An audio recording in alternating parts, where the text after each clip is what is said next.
Everybody, welcome back to the Silver Line. I'm here with Wariner Tatum. Is that right? Yes, sir. Thanks for coming, man. Not a This is problem. round 2 for us. The first video we did, I don't know, 8 months ago, just didn't work out for us.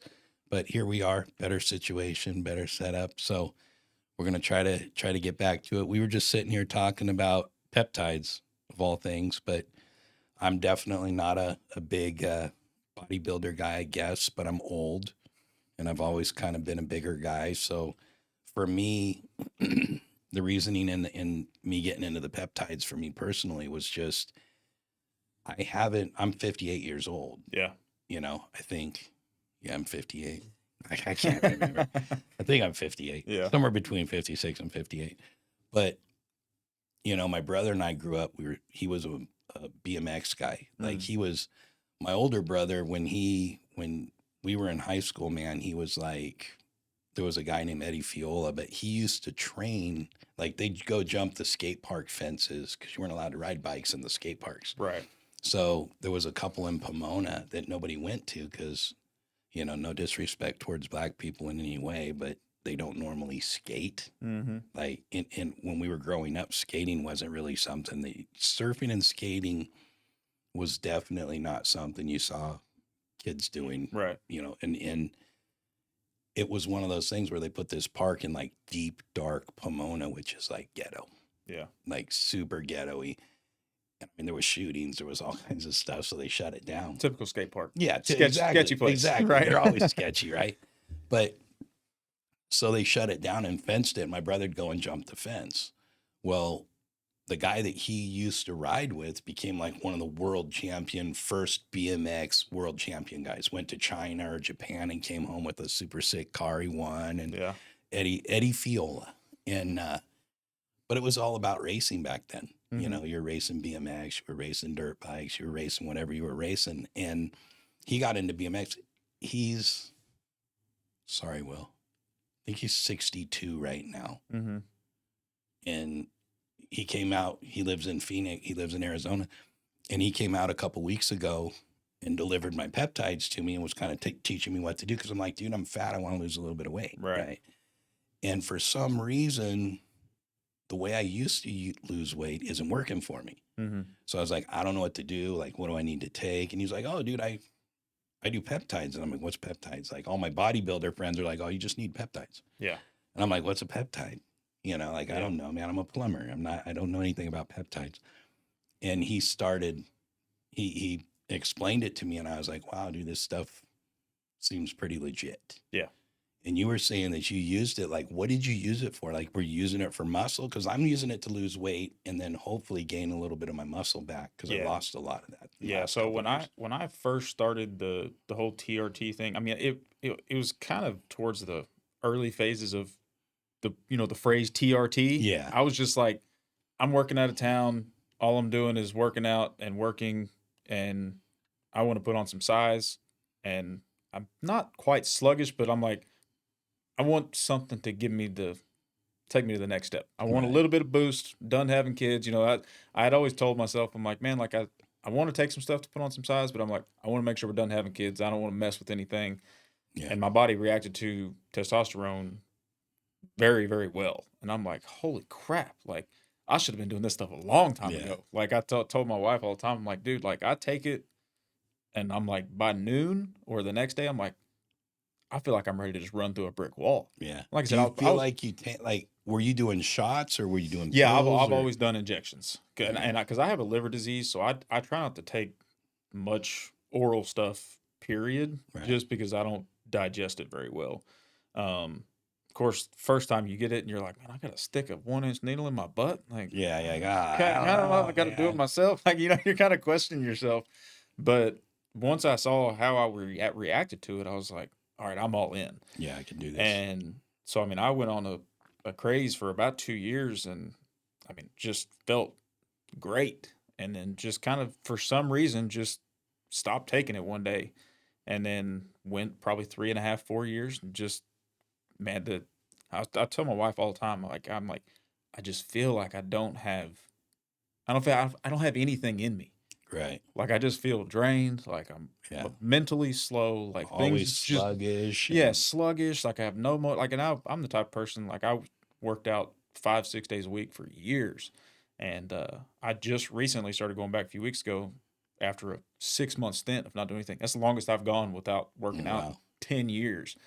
But I was like, "Man, like, something's gotta change," and I she'll probably kill me for saying this, but she was picking on me the other day, and she was like, "I love that you've, like, lost the weight that you wanna lose." She was like, "But you're like, muscle-wise, you're the smallest I've ever seen you since we've been together," and I'm like, "Oh, no. You're We like, I gotta we go to we the can't have the gym. small talk in the Right. house." Like, I no, Right. I'm not a small person. I can't Yeah. just be skinny. And, so about I guess probably about 6 to 8 months ago, I was kind of in that same situation where I trying to lose some weight, was about 240 pounds, and I'm like, everything that I've done in the past just isn't working. I'm just not losing weight. Like, You're not getting the bulk yeah, that you want. yeah, I'm not even no matter what I tried, whether I was working out or super low calories and watching what I eat, anything. I'm like, nothing's working. And so I took some of the semi-glutide, which for me originally when I first started taking it, the first shot I took, I was like, oh, I don't know if I can do this. Like, Hmm. I just felt weird, like felt Yeah. kind of nauseous for the first day or so. But I'm like, once I got through that, I'm like, all right, I'm just not hungry anymore. Like, I can still eat a fairly decent amount, but I'm just like, I'm not having to. All right, I want to go get a cheeseburger. Like Right. the cravings went away, and Right. that's my problem. I've been a fat kid my whole life, so it's like I It's love easy. You're food. like, dude, food's I good. love food, Yeah. man. And so yeah, I went from about 240 and I actually got down to about 195 pounds somewhere in there. And Wow. I was like, man, everybody was commenting, man, you're so skinny, you're so skinny. And I'm like, yeah, well, like, I mean, I don't want to be fat anymore. Like, Right. because when we first moved, to the Metroplex area from Amarillo, I was running a business out of my house and even had a gym in my garage, worked out every single day, but not realizing I'm sitting down at work, Yeah. I'm You're snacking, not I'm not moving. doing much. And I got up to about 270 pounds. And I was like, I Dang. remember, I can't imagine. yeah, I mean, I remember stepping Like, I on the can't even see scale. you at that. Yeah, I haven't known you out of shape. So dude, me and my wife laugh all the time because like we'll be going through like Facebook memories or Snapchat memories and stuff like that. And she showed me one of the days like panning across and me sitting on a tailgate. And I was like, oh my God, dude. Like I was massive. you're like, what happened? Hey, Yeah. she loved you then. She's Oh, always going to love you. So that that's, she definitely has loved me at my worst. That's yeah. for sure. Yeah. This is all bonus now Yeah. for her because she's like, okay, my husband's hot now. It's cool. Yeah. She tolerated those Yeah. seasons. But But the peptides, honestly, I mean, I can say kind of started getting my mojo back. Like, yeah. I'm still kind of in the process of figuring things out. Like we were talking earlier, life's just been a tornado the Yeah. last year. Yeah. And This year's it's just just been things stupid. are, it's like, you see I tell the youth kids all the time, like the ebbs and flows of life and being a Christian is just one of those deals. It's like, all right, things good, we're going up. Oh, it's supposed to be super smooth. And then all of a sudden it's like, oh, you're just looking up, like, where's it at? Yeah. Like, Yeah. It's hard to encourage people sometimes. I tell people, I'm like, I want to be able to tell you that being a Christian makes life just perfect. yeah. It makes understanding the crap you go through more understandable. Hmm. Like you understand where it's coming from, but it's definitely not easier. Yeah. It's just easier to cope with because you know that God's got your back Right. and you're not hopeless. Yep. I mean, I am sometimes, but I'm going through a hopeless season right now, man. Our business, we went from $1 million a year Yeah. to hey, couple 100,000. That's not good for business, just so you guys know. Like Yeah. my business jumped to a point where if I'm not making $1 million a year, I'm not paying the bills. Hmm. So now it's good, but that stress is there. And that was one thing. Like I started doing testosterone pellets, and it's funny because I joke about it because I've never had a problem sexually with my wife. Like that's Yeah. never been our problem, but I get super pissy. Like I just get like, Hmm. I'll just sit there and stare at the wall when my testosterone's low. Yeah. I'll be sitting in front of the TV, just like looking Yeah. at my wall. Like she'll be like, dude, what are you doing? Yeah. Like, I don't know, man. I'm just tripping right now. I'm just staring at the wall. Why? And she's like, you need to go get your testosterone. Yeah. Like you're a vegetable right now. But it's crazy because I always related that stuff to erectile dysfunction. That's what, you see the commercials. Right. Oh, she'll love it too. Like, Yeah. it's never been a problem. Yeah. But at the same time, it's all part of the chemistry that we have in our bodies that God created us. And Yeah. you don't think about it like, I don't know what the old dudes did there's some old guys out there, man, that are 90 years old that are still working as hard as I do Mm-hmm.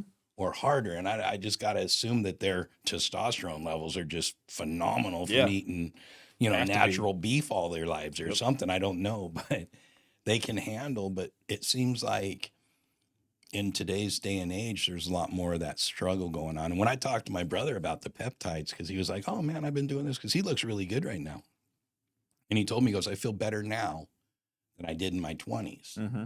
Because he's broke his legs, his knees, he's elbows, shoulders. Dude's been dislocated a million times. Like he races bikes. Right. He's still 64 years old and he's still doing nationals. I'm like, dude, are you out of your mind? Yeah. Like, I'm in the stands. I have no desire to get on a bike and race. I have no desire to get on a skateboard and try to do an air. Like, not anymore, man. My days are done. Yeah. Well, I mean, medicine's come so far, and it's like, that I think there's such a persona in this country right now or I say persona, more of a division of what you should be doing and what you shouldn't be doing. Right. And the peptides thing is like, a lot of people look at it, they're like, oh, you're just taking steroids. Like you're doing something illegal. It's like, no, this stuff works. But our country has been trained to like, oh, well, if it's not FDA approved, you shouldn't be doing it. And it's like, I think that thing is slowly starting to come out. It's like the FDA really doesn't know look at what they fed us for the last 40 years. Right. And now the food pyramid, I don't know if you've read on that. It's completely flipped upside down now. Yeah. Like it's completely, it's crazy. It's so brutal because, and I understand some of it. I'm a plumber, man. I don't consider myself necessarily I'm not like a huge, Surf Rider Foundation. Right. I supported them my whole life.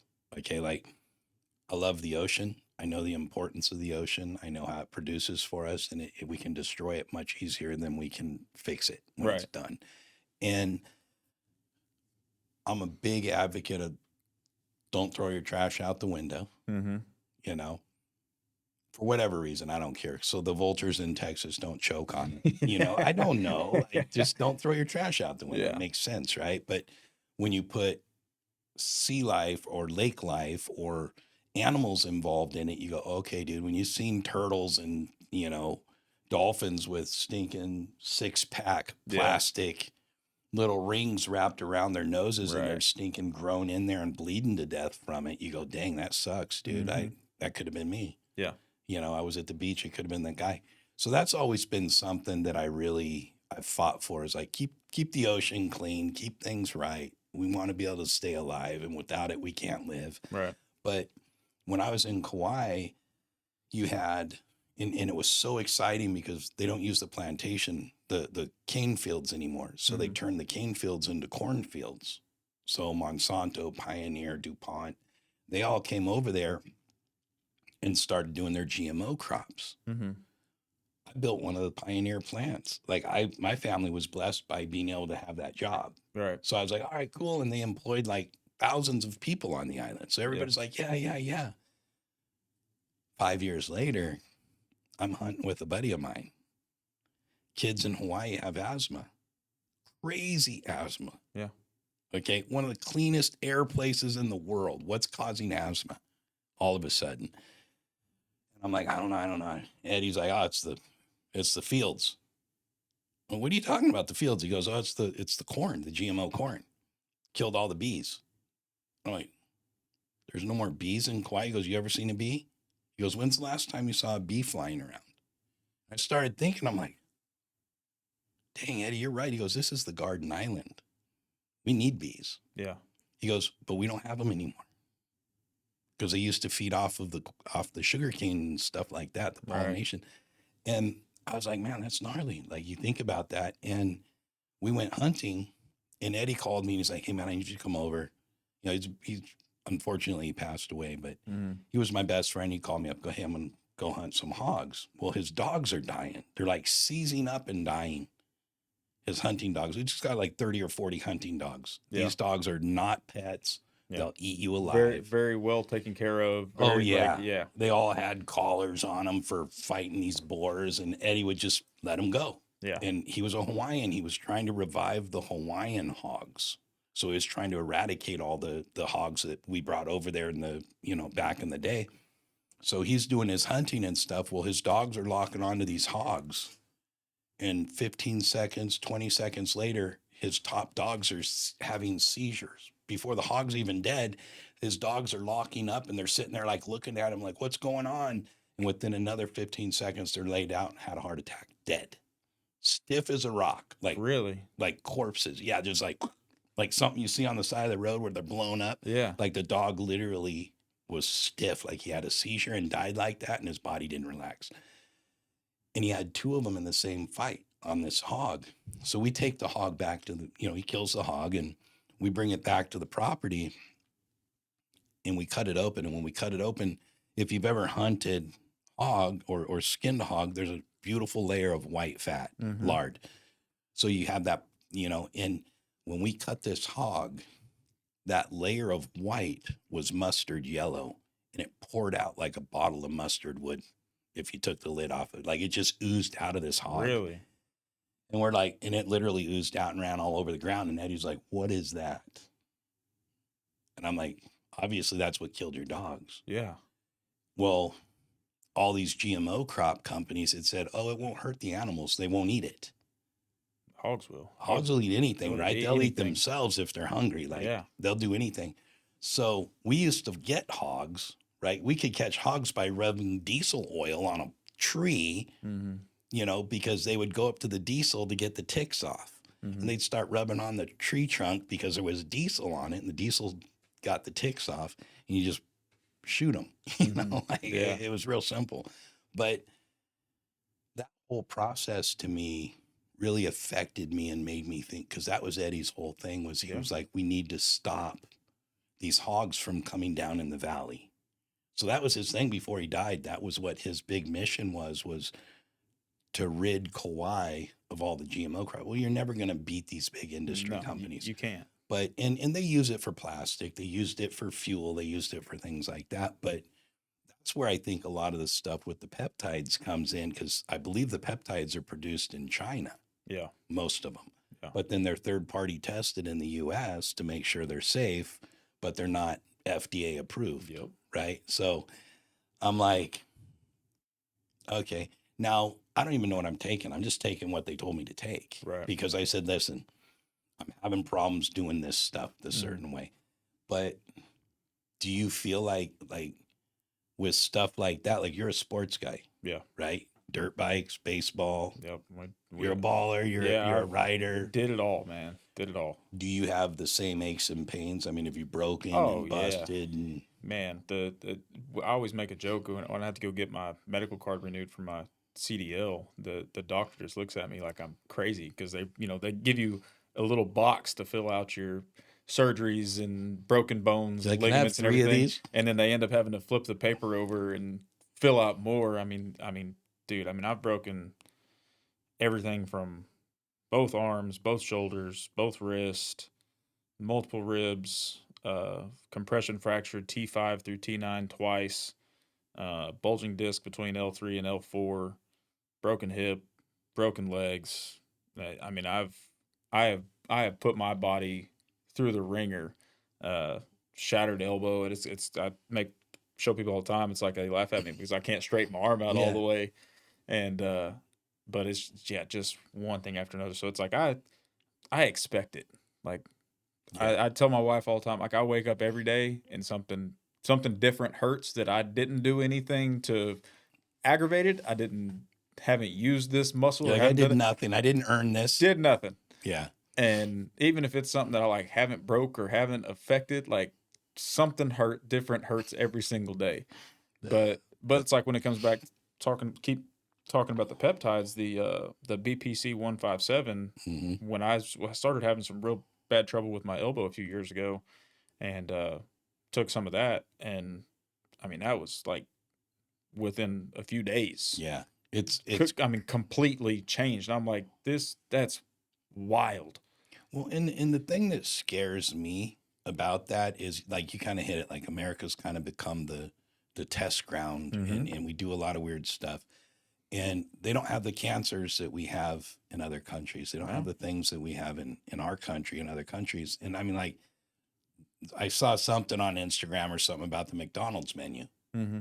McDonald's, the stuff they put in our McDonald's in the US, there's 4 ingredients in the UK. Mm-hmm. Here there's like 30 Yeah. and it's not edible, Yeah. right? But they only use 4. Why are we not eating the UK's? Well, there's something, Yeah. I don't know. Like, I don't know pharmaceuticals. I don't know. I hate to say pharmaceuticals online. Are we going to get popped? They're going to be Yeah. onto us, Cole. What are we Yeah. going to do? Well, I mean, it's just like but like the different food dyes and stuff like that. Yeah. Like that red stuff, dude. Dude, I we loved hot tamale. oh, dude, I'm like, we do our don't eat best it. to eliminate red 40 in our house Mhm. completely, because my youngest son, he can't have it. Like, I mean, he was probably 2 going on 3, somewhere in there, right after we had moved down this way, and me and my wife, we had kind of, I was like, something's wrong with him.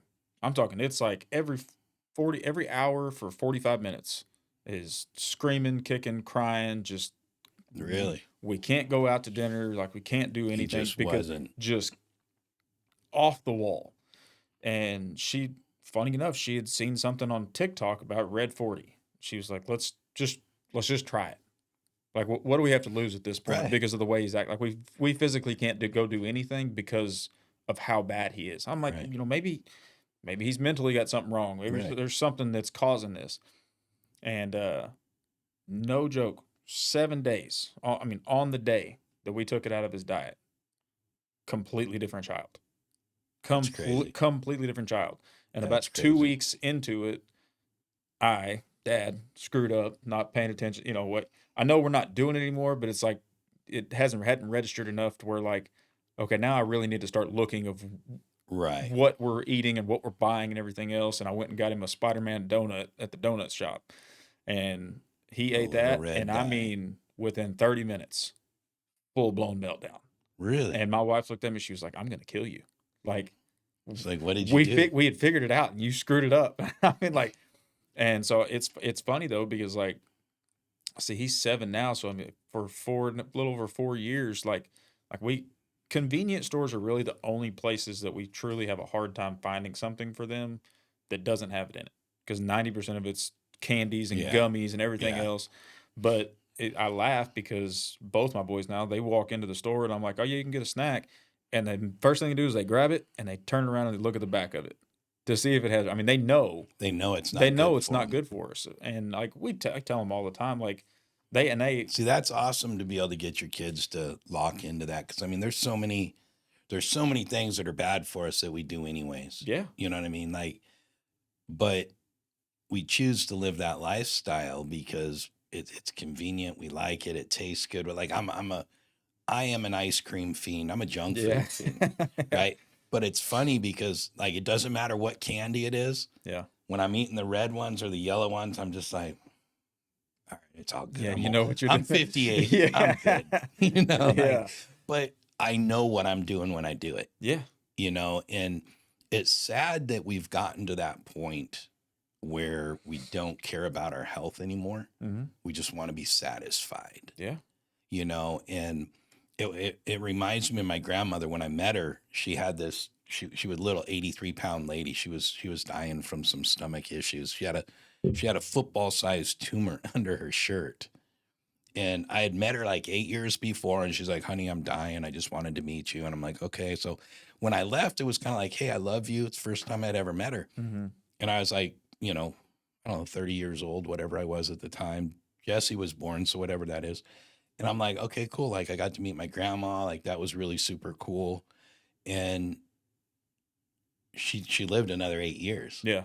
And she called me. She's like, I'm dying. I need you to come see me. And I'm like, Grandma, you told me that 8 years ago. That was just like a ploy to Yeah. get me to come out. I'm like, you don't have to do that anymore. Like, I love you. Like, Yeah.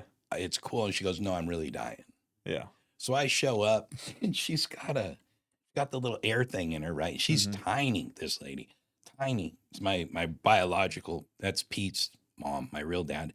And I meet her and she goes, come in the bedroom with me, honey. And so it's just me and her. Tiffany and Jesse stay out in the living room with my aunt or whoever was there. Mhm. And she goes back there and she's, got her little bottle she drags Right. around with her, right? She closes the door and I see her like, she turns her bottle off. And I'm like, what are you doing, Grandma? She goes, open that window. And I slide the window open and I go, what are you doing? She goes, reach under that bed real quick and grab that thing that's under there. And there's like a pot under the bed, Mhm. right? And I grab the pot and it's got cigarettes in it. And she's like one of those things up for me. I need a cigarette. I'm like, Grandma, like, Yeah. you got an oxygen bottle. You're going to blow yourself up. She goes, I know what I'm doing. Just give me it. She's like, I'm dying. Yeah. She goes, I've smoked my whole life. I'm dying. I've got one kidney or whatever she had Yeah. one of that she was supposed to have two. She's like, I'm good. Yeah. Like, I'm good with where I'm at. And I was just like, dude, this is so gnarly because she knew that the cigarette was what killed her in the first place. Yeah. But she was already had accepted. Mhm. And man, when she told me she had a tumor, she's like, honey, I got this thing. And she like pulled her shirt up, bro. And it looked like under her skin was a football. Literally. It That's was wild. shaped just like a football. Yeah. And I was like, oh crap, Grandma. Like, you're not kidding. She goes, I ain't letting no doctors poke me. I'm tired of being a science project. Yep. This has been going on for years and nobody's been able to figure it out. She's like, I was born. She goes, my mom dropped me in a stinking pile of snow on the side of a road when I was born. She goes, I've only had one kidney my whole life and something else. She goes, I've lived a good life. Yeah. I'm good with this. Yeah. And the other thing that was hilarious, but that theory, that thought that like pulled the ear thing out of her nose, Mhm. shut her bottle off, Yeah. closed the door, and then she's like, all right, you're going to give me a cigarette. You're going to light it. So I'm lighting a cigarette for my grandma and I put it in her mouth. And I'm just like, dude, this is such an awesome memory. Yeah. Like, what a great thing to be able to do. And then the funny thing was, I used to pray all the time, God, what do you want me to do with my life, man? Am I doing what I'm supposed to do? And been a plumber most of my life. And Yeah. she reaches that pot that I got from under the bed. She goes, oh, by the way, that's your inheritance. I'm like, okay, what is it? She goes, well, it's a potty. I'm like, what? She goes, it's a chamber pot from a castle in Scotland that's over 200 years old. Huh. And I'm like, Grandma, why you got a chamber pot under your bed? I go, you use this? Like, what are you doing? Like, why is this under the bed? She goes, well, when we migrated from Scotland back in the day, this was from the castle that they left originally. Yeah. And I'm like, so these people brought this thing in a wooden ship, an old schooner. They brought this thing over because when you were on the ship, your only choice was to crap on the ground and scoop it up and put it in a bag. Right. Which is where the word shit came from, which is ship high in transit, because it was toxic. It killed people. That's why they died. Yeah. So it was like, but she told me, she goes, when you had the chamber pot, you had a bathroom. You were like royal, like only royalty had these things. So she gives me this chamber pot and I just started laughing. I'm like, God, you are so not funny.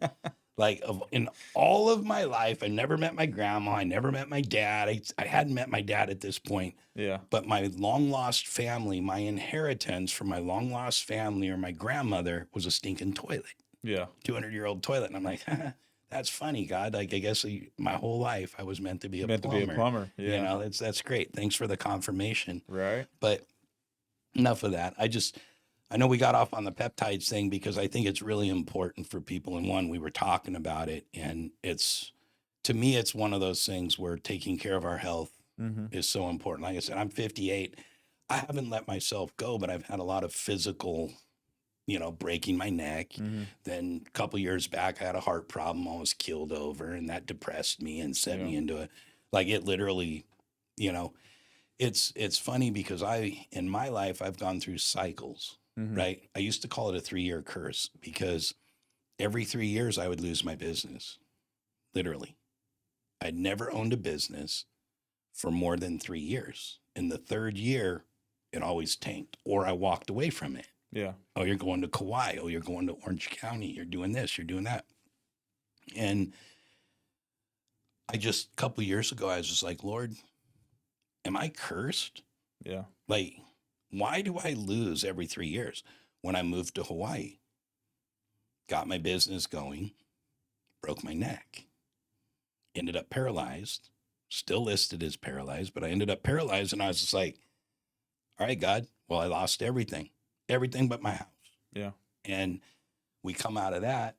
We move to Texas. I buy a business. I build a business from nothing. Mm-hmm. We're making millions of dollars. Like, business is doing great. We're traveling all over the country. And then Sears files a bankruptcy and takes all my money and causes me to liquidate my company so that I didn't get in their lawsuit. So I'm like, okay, that sucks. Like, I got to start over.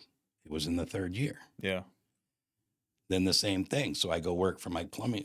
I start another plumbing company. We get 15, 20 trucks, whatever we had in Dallas. I don't Right. remember. But I go into this partnership, third year, right before I'm ready to collect a check. I have a heart problem. My partners basically give me a breach of contract and kick me out of my company and take I never got paid in 3 years. I never received a paycheck because that was the agreement until the Sears bankruptcy was finalized. Right. And I was just like, it happened to me so many times. Well, this time in business, going into my fourth year, we're actually in our fifth year right now.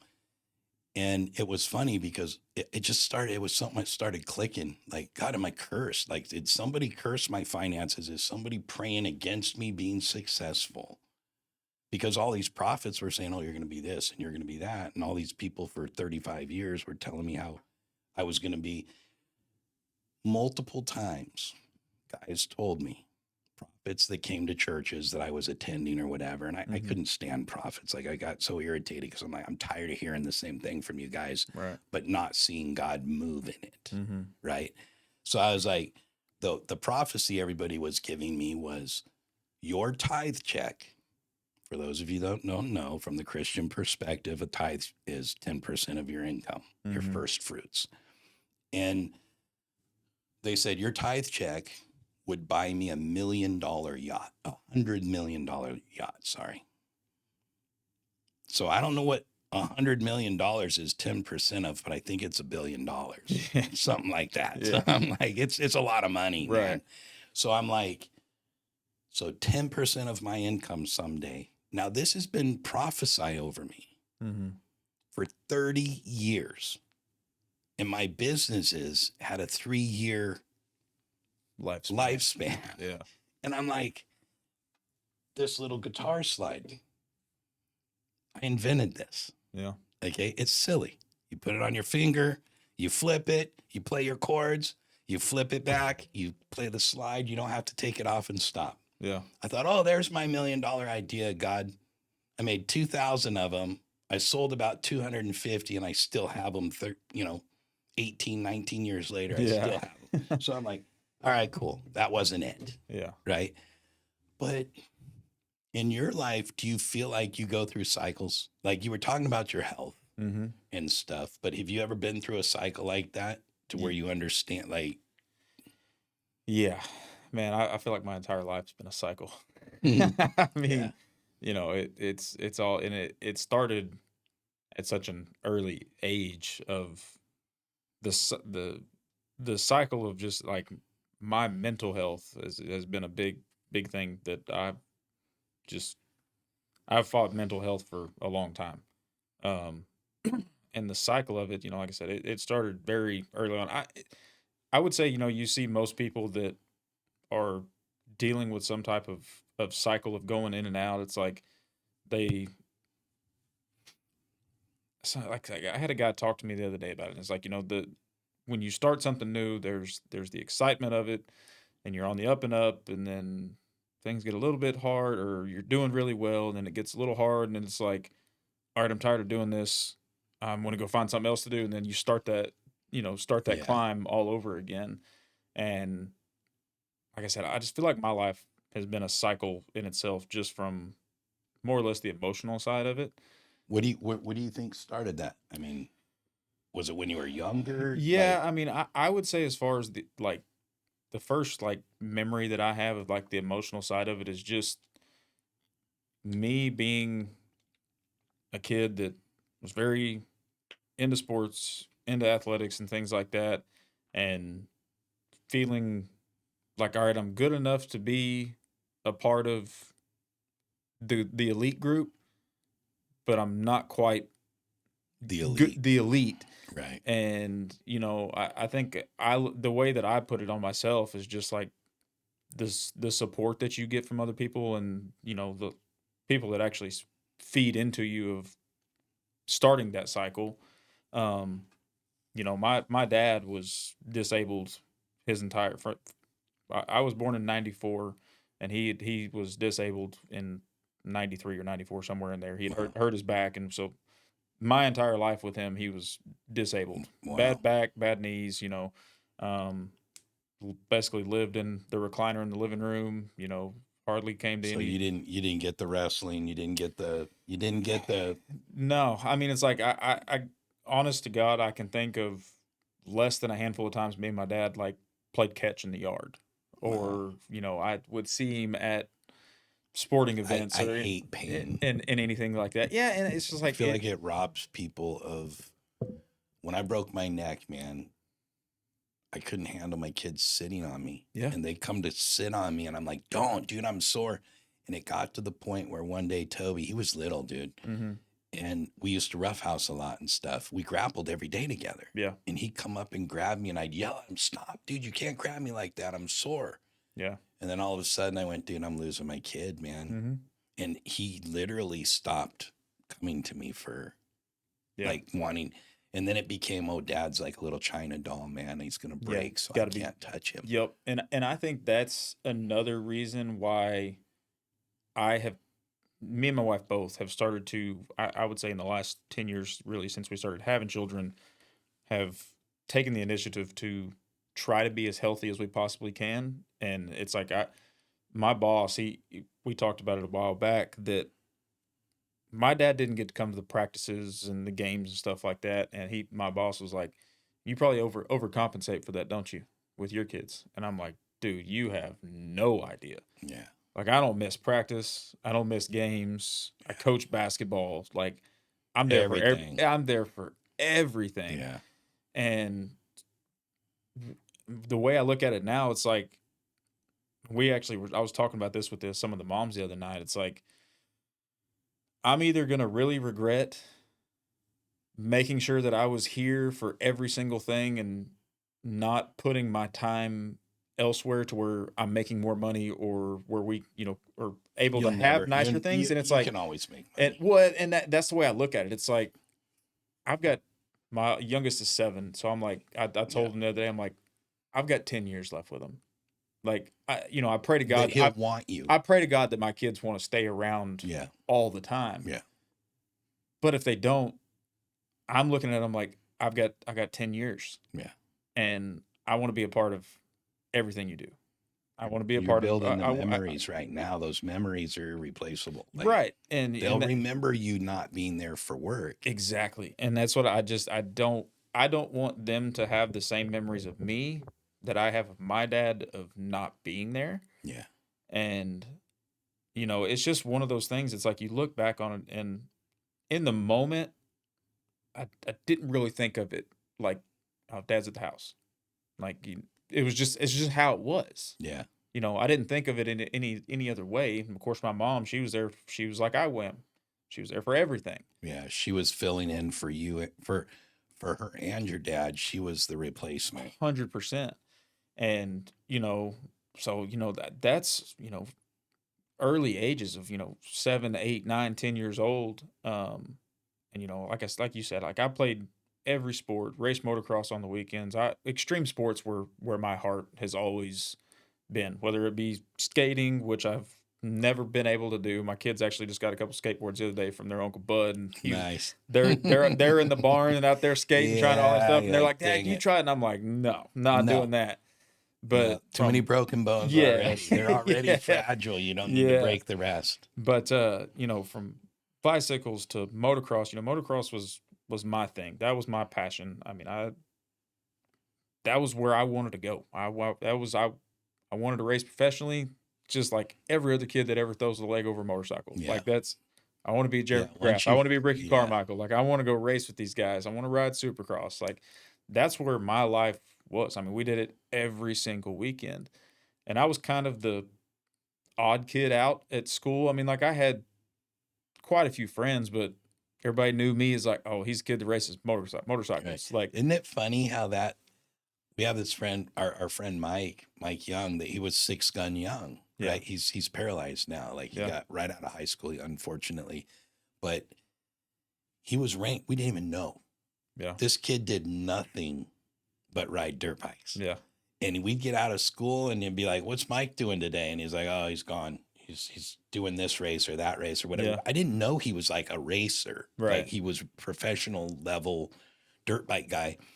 But it was funny because when we were growing up, he was always the kid that was never around. Super cool guy, Mm-hmm. super cool guy, and he has a huge like his heart is still he's still in the racing industry. Yeah. Like it's just he's his one of his friends that he used to race with, I believe, is the guy that just started a couple years ago. They started the pro circuit, the 450 circuit. Mm-hmm. Well, the guy that did that, they were doing a fundraiser. Mike needed an operation or something. He was having a bad time. And I had started communicating with this guy, and he's like, "Well, yeah, I'm the one that just started the 450 race, pro races and stuff on read all of them, all Right. the races." And we were talking, and I was just like, "This guy had such an influence, Mm-hmm. maybe more than he would have as a professional dirt bike Yep. racer, as being in a wheelchair." Yeah. And sharing those stories that he had. And he loves the Lord. Like this guy loves the Lord. But that's one of those things to me, like, I don't know that Mike would have changed anything in his life at that point. Yeah. Had he known that it was going to end up where it was, I think he probably would have still done it because it's what he was. Yeah. And that's why you got so many broken bones. Oh yeah. You know what it feels like to break a bone and how much it 100%. sucks, but you still did it. Yeah. Right? Only bones I broke was ribs and hands. Yeah. Because I was a fighter, and that was my thing was Yeah. ribs and hands. Well, I Man. mean, there's just no other thrill like sitting on a gate with 39 other motorcycles And just trying to be waiting, the first the guy. anticipation of it to waiting to drop. I mean, I haven't been on a bike in 10 years, and like there's not one thing that I've found that can replicate Yeah. that feeling. But I mean, it's just like we're talking about, just the cycle of things. It's just my life has been so up and down of things are going good, everything's good, and then it's not even like a slow decline. I feel like when I go off, it's Cliff. a cliff. Yeah. And I lost my dad when I was 13. We'd gone to a race, come home, and found him after he'd committed suicide. And it's just like, I think that was one of the most major kind of cycle moments of like, well, now what? What do we do? It's just me and my mom. What do we do now? And it's like you deal with it, you start to move on, and then you go back to school, and you just kind of have to continue on your day-to-day life. But it's like you're going through your day-to-day life, but in your head it's just this constant I can't imagine. Life sucks. Yeah, I can't imagine. And I can't imagine, because I love my kids so much. Yeah. And I'm not ashamed to say it. It's a normal thing. As far as in my life, I've battled with insecurity, depression, anxieties and stuff like that. It's been an ongoing thing. Christian, not Christian, doesn't matter. It's just something that God allows in my life, I think, as an opportunity for me to stay human, not think I'm something special. It's my humbling, I guess. But I can't imagine when I broke my neck, I had a real heart to heart with God. I Mhm. shared this on one of the podcasts before, but sorry to be repetitive, you guys, but it was one of those things that when I broke my neck, when that lady said, you're going to be paralyzed the rest of your life, Mhm. I was like, no, I'm not. And she's like, you don't have a choice, dude. I'm a doctor, and my medical training tells me you severed your C6 and C7. Your spinal cord is cut in half and it won't heal. Yeah. And I got so pissed off at God. I danced with my daughter twice a week. I skated with my son every day. I had a surfing ministry that had seen thousands and thousands of people come to the Lord. Mhm. You're going to put me in a wheelchair on the beach and you want me to tell people you're God? Nah, dude, not me. Yeah. Not me. I'll never talk to you again. Yeah. Like that was my heart, because I was like, after all of this stuff I've put my family through, Mhm. right? Like, we left our family in California, went to Hawaii, and everybody thinks, oh, Hawaii, it's paradise. It is. Yeah. It's beautiful. And we love Hawaii with all our hearts. Still to this day, I miss it every day. Mhm. When we left California, I had just had a guy offer me $60,000 a year to run the ministry that I fought and struggled to build for 10 years. Yeah. The guy came up and says, he pulls up in his 911 and goes, what do you need? I was having a meeting. He goes, knocks on the door, walks in. We don't even know this guy. He just parked on this dude's grass in San Clemente in his 911 and comes in his little 3-piece suit. And we're like, who is this clown? What are you doing? We're all surfers, right? Right. Like, what's this clown doing coming in? Just help yourself, man. Yeah. You know, I don't know who these people are. And I go, can I help you? And he goes, what is this? I go, it's called Soul Surfers. We're having a meeting. We're doing a surf competition. This is our first official, organized meeting. There's like 100 dudes in this guy's house, right? Like, Yeah. we're just jammed in there. And I go, can I help you with something? He goes, what do you need? I go, what do you mean? What do I need? He goes, I go, why are you here, dude? Like, what can I do for you? Like, I'm Yeah. having a meeting. You're interrupting me. Like, Yeah. what are you doing? Like, I'm getting kind of ticked off at him. And he goes, God told me to stop here and give you whatever you need. Wow. And I go, I need $10,000. And he goes, okay, I'll get you a check tomorrow. And I'm like, well, wait. Maybe I need $100,000 then, right? If it's that easy for you. But I needed film equipment. Mhm. I did water video for Quicksilver, Lost, Infinity, all these companies. I just did it for fun. But Yeah. I used my friend Dev. I used his housing. It was old school, Yeah. VH night, horrible. But we needed the money, and this guy just pops up and he's going to give us everything we need, Mhm. right? So I'm like, but when I moved to Hawaii, I didn't want to leave I prayed for 10 years for that to happen. Yeah. And the day it happened, literally, I'm sitting at the table the next morning, the guy at Denny's, the guy writes me a $10,000 check, slides it over, and as he slides it to me, God goes, give it back. You're going to Hawaii. I'm like, no, screw you. No, Yeah. nope, not happening. Yeah. I'm not going. First of all, I'm not going to Hawaii. Yeah. I don't want to live in Hawaii. Have no desire to be in Hawaii. Had you been to Hawaii prior to that? I went to Hawaii. I lived at, I can't remember. I want to say it's like Fort Schaffner or something like that. But my uncle ran the big pink hospital in Oahu. Mm-hmm. He was a big naval guy, and he was a doctor. He ran that hospital. Well, my mom thought, because I was a problem child in junior high, right? Weren't we all? And she was like, I'm going to, scared straight kind of thing. I'm going to send him over there, and he's going to live on the military base with his uncle, and Uncle Jay's going to straighten you out. And I got over there, and it lasted a week. Yeah. And he sent me home. He's like, dude, your kid's jacked up, man. Like, he's not fixable.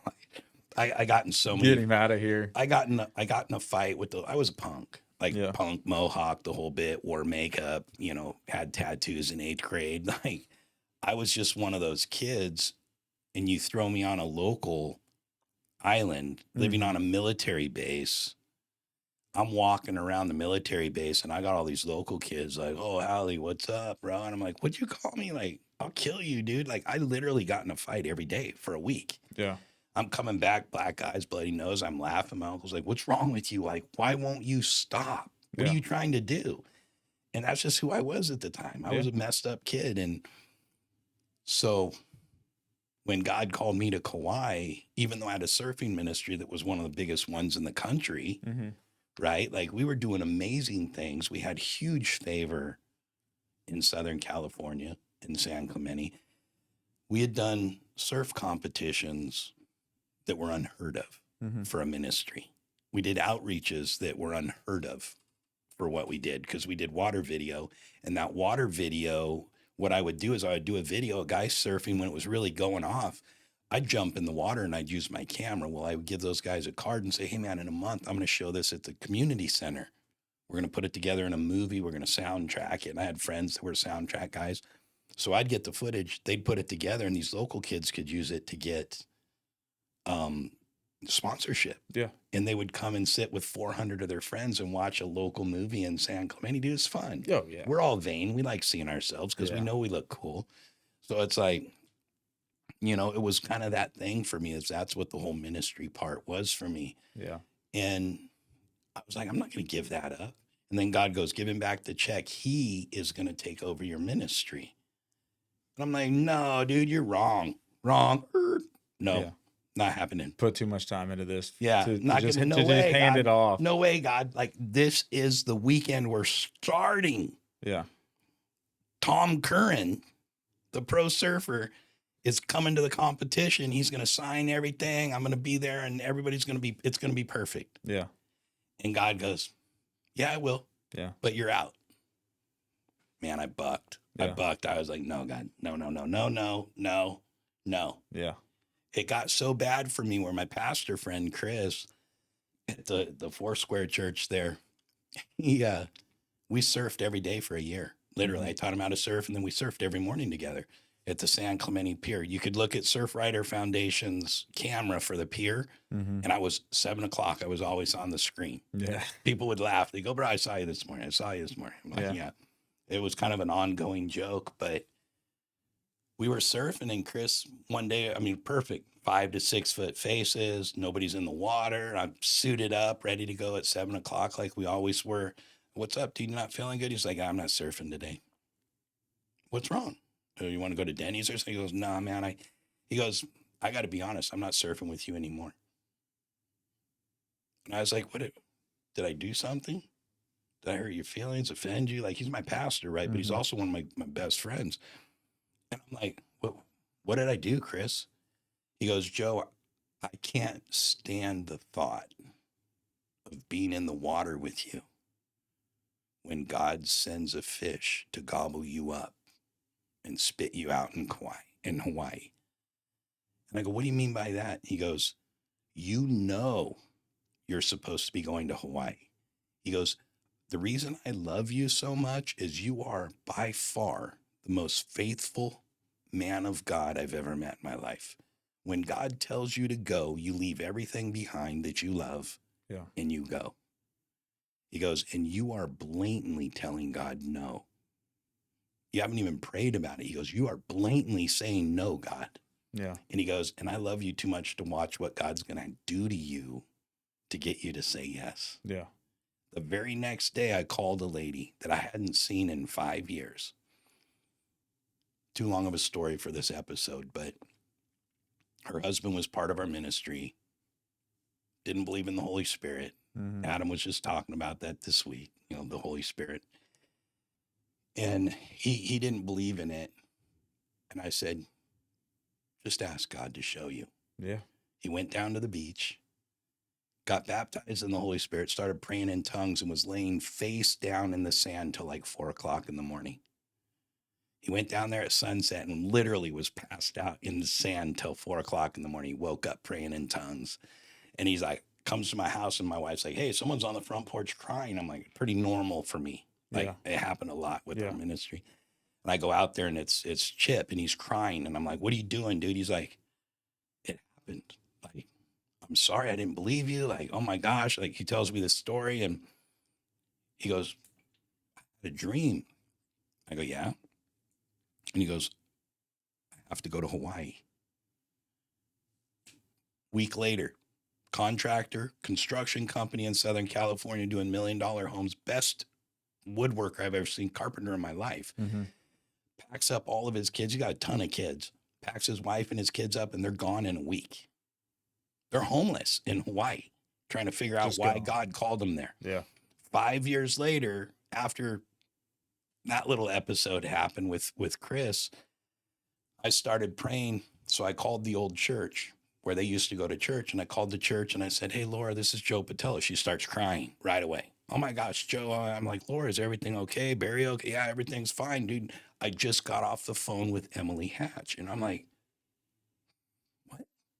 She goes, "Emily just called me, told me she needed your phone number, that she'd had a dream that you and Tiffany were coming to Kauai." Wow. We ended up going to Kauai and staying with them when we bought our house. Yeah. And I was just like, "Lord, I don't want to go. I'm not going to do it, man." And the final for me was I draw a lot. And I always draw houses with ideas.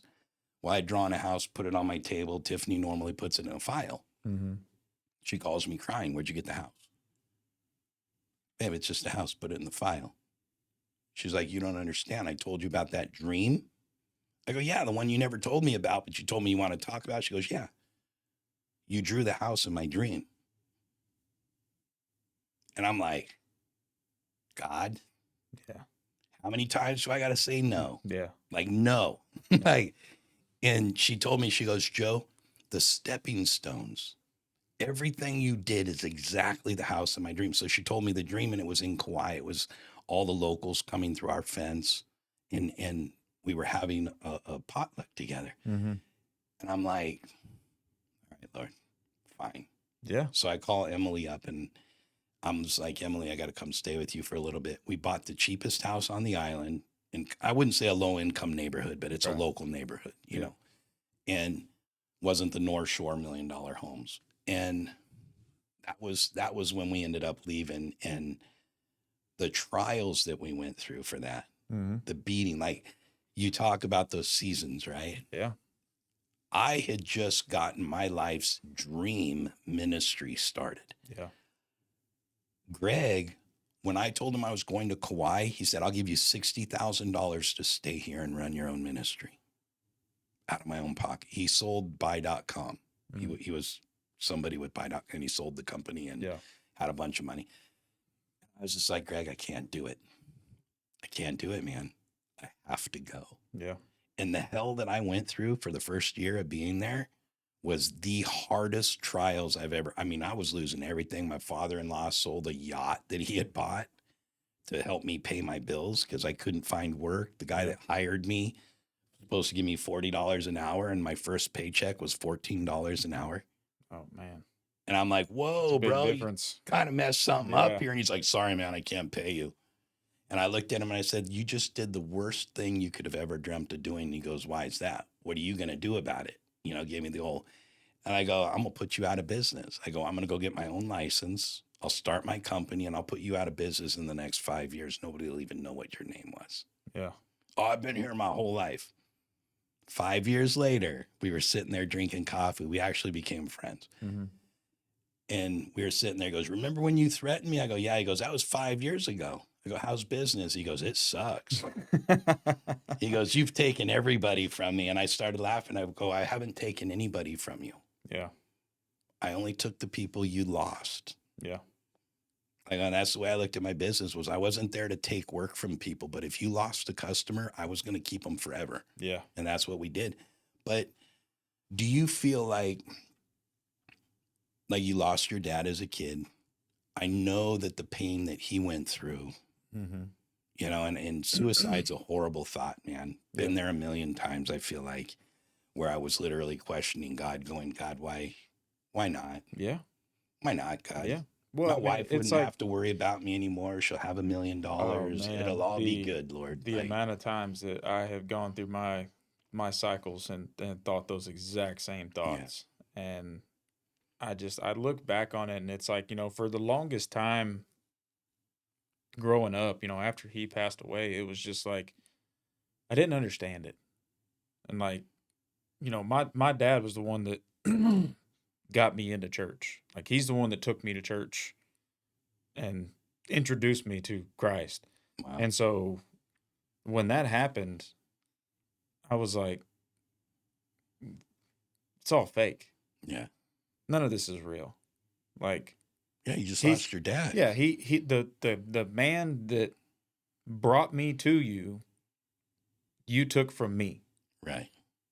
How can I believe that you're going to do anything good for me when you just took Right. the man that is supposed to raise me into being a man Yeah. at the age of 13? Right in those years as a young kid where it's like You need your dad, you need your dad.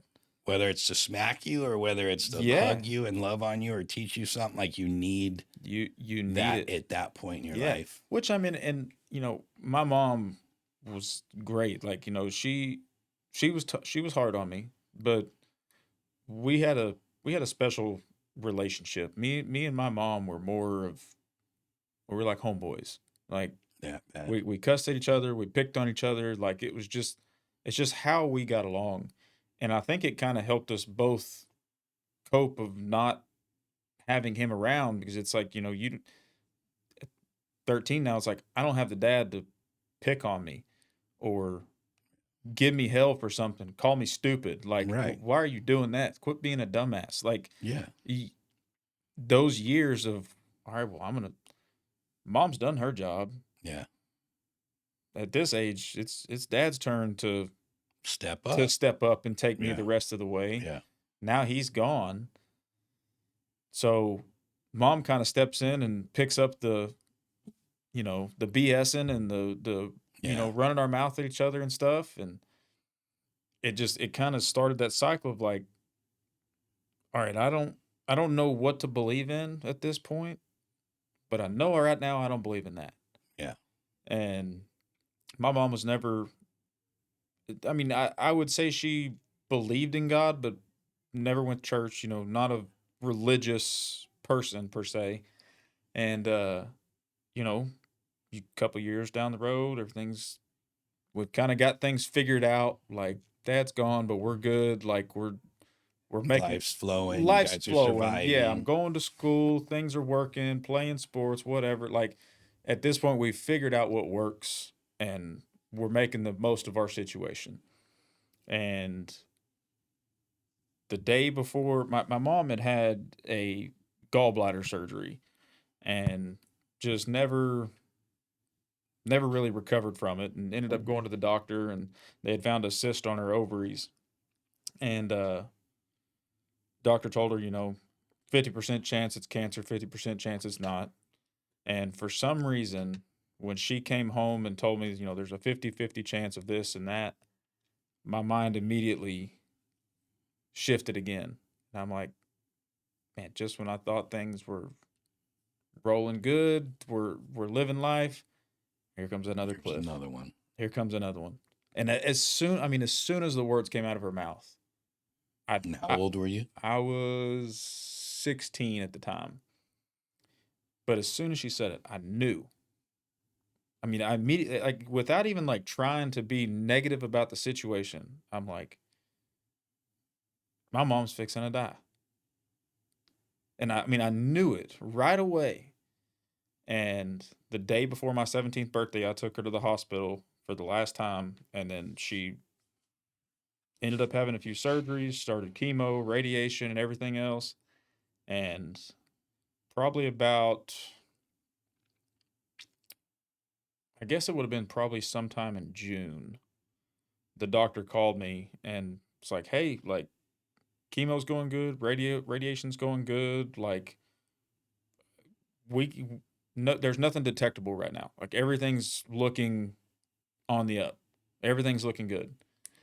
And I'm of course 17, I'm like, great. Like couldn't ask for better news. Yeah. The next week, she's covered up. There's nothing we can do. And I'm like, but you just told me It was great. everything was great. So here we go on this cycle again of, all right, I'm down. You tell me this, I'm like, okay, well maybe we're gonna start trending upwards again. Yeah. And 7 days or less later, you tell me, no, that's it. There's nothing else we can do. And from January 13th to July 4th, and she was gone. Wow. And I'm like, once again, 17 years old. 17 years old. I'm like, dude, like, and I went to church. I went to church every Wednesday, most Sundays. Like, I I I probably wasn't the most devout child going to church, but I knew why I was going. And for that to happen, and it's made me question God time and time and time Oh, yeah. again. How could it not? And he's had he's got a hold on me because I come back Yeah. every single time, and it's never he's never, even with those situations and the cycles that he's put me through of the up and down, he's never he's never placed me back in a worse situation than what I was in. Right. It may have been a cycle where I've gone up and come back down, but even that down was higher than what it was before. Mm. And I think a lot of because I go through that all the time. Mhm. I've been a Christian for 35 plus years now, Yeah. man. And I went from being ruthless. I mean, I put a hit out on 4 of my best friends Yeah. because they wronged me. The first week I became a Christian, I had to call it off. Okay. So, and when I called it off, it put the hit on me. Mm-hmm. But I knew that I couldn't be that person anymore and call myself a Christian. Yeah. And I had found what I was always looking for. So for me, it's always been a battle because you and I are talking. Mm-hmm. Okay. You can look me in the eyes and say, Joe, this is my heart. And I'm going to look you in the eyes and say, this is my heart, right? Yeah. With God, I never experienced a father. Yeah.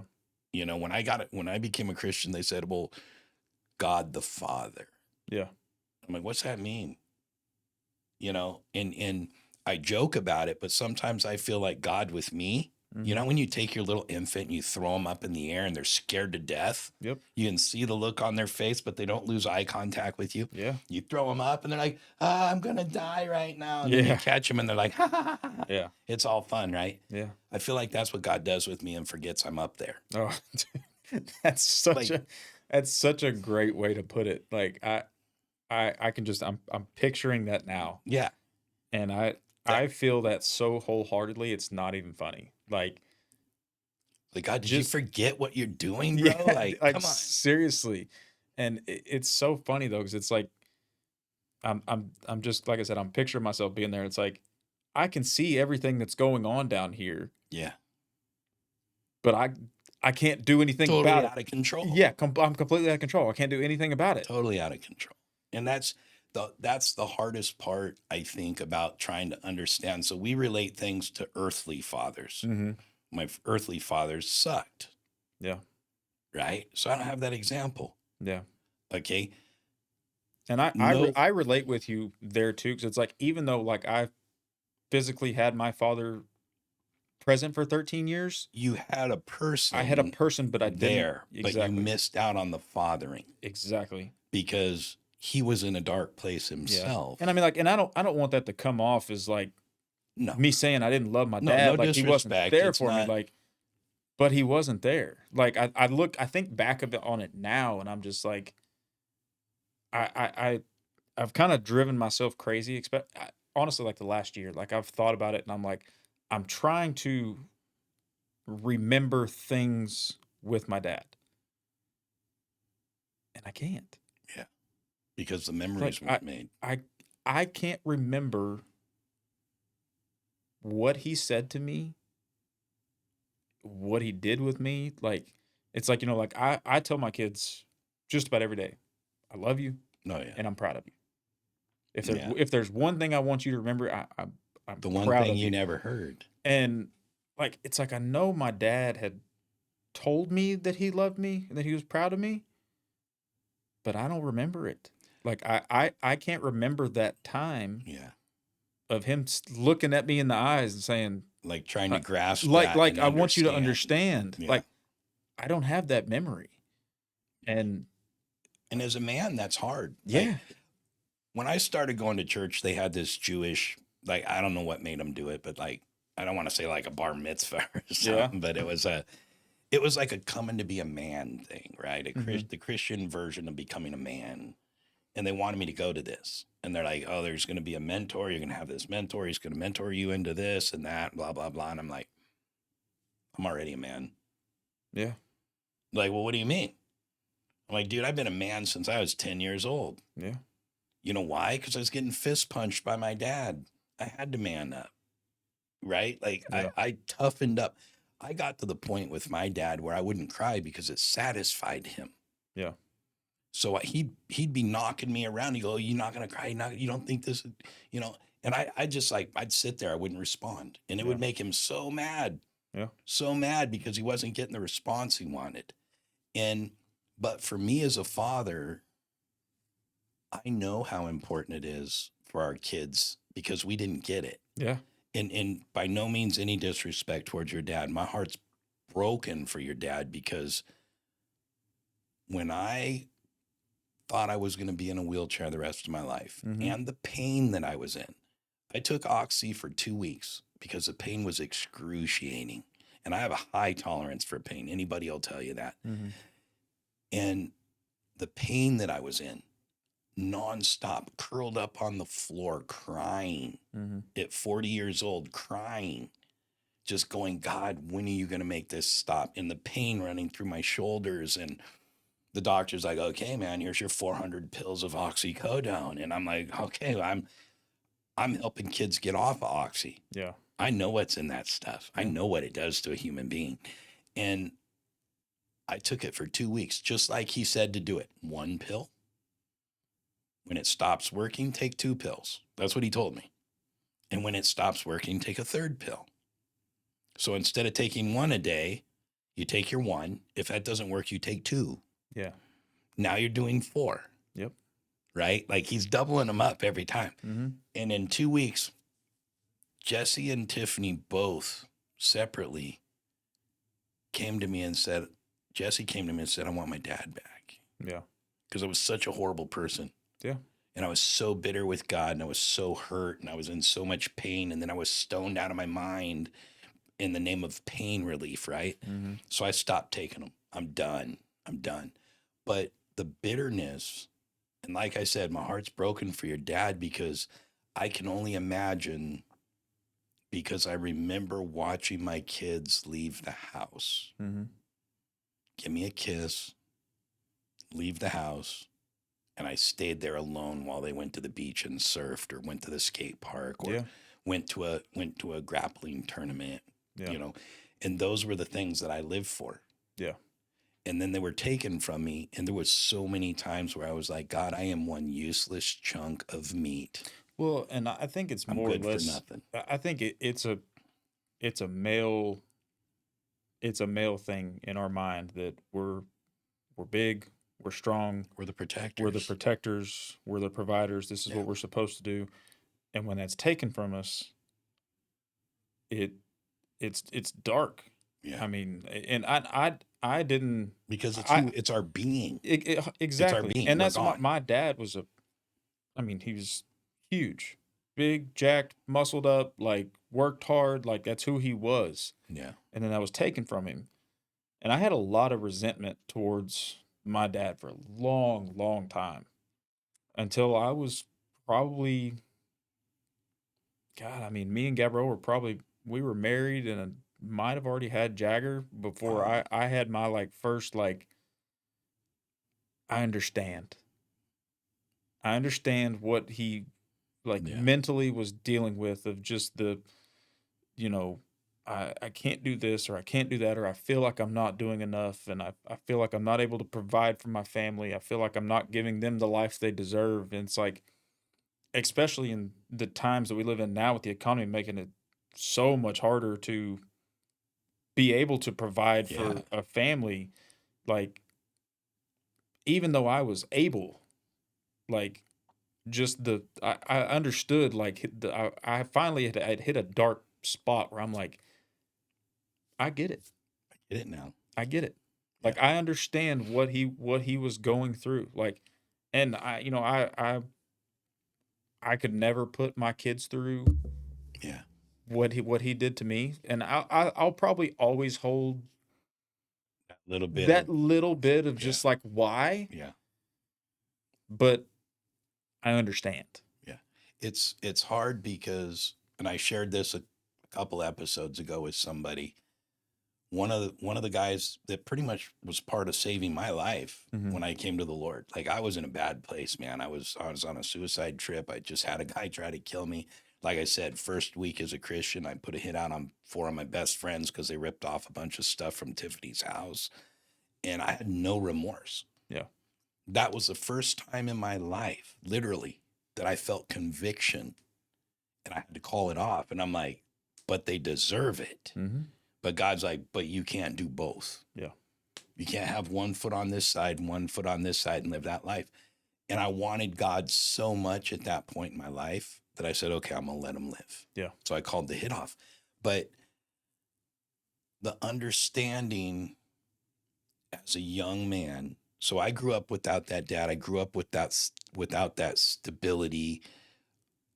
I didn't know God. I didn't know anything about God. My parents weren't Christian. They didn't care about God. They just were a good old American. We were Christian because we were American, Right. right? Yeah. And in God we trust, and that was this. We're American, Yeah. so that makes us Christian. Just your And everyday American yeah, citizen. yeah. Like, So, yeah. and the understanding of that, but as a kid that grew up without a dad, and the dad that I did have didn't seem to want me. Yeah. Right. So I dealt with that a lot.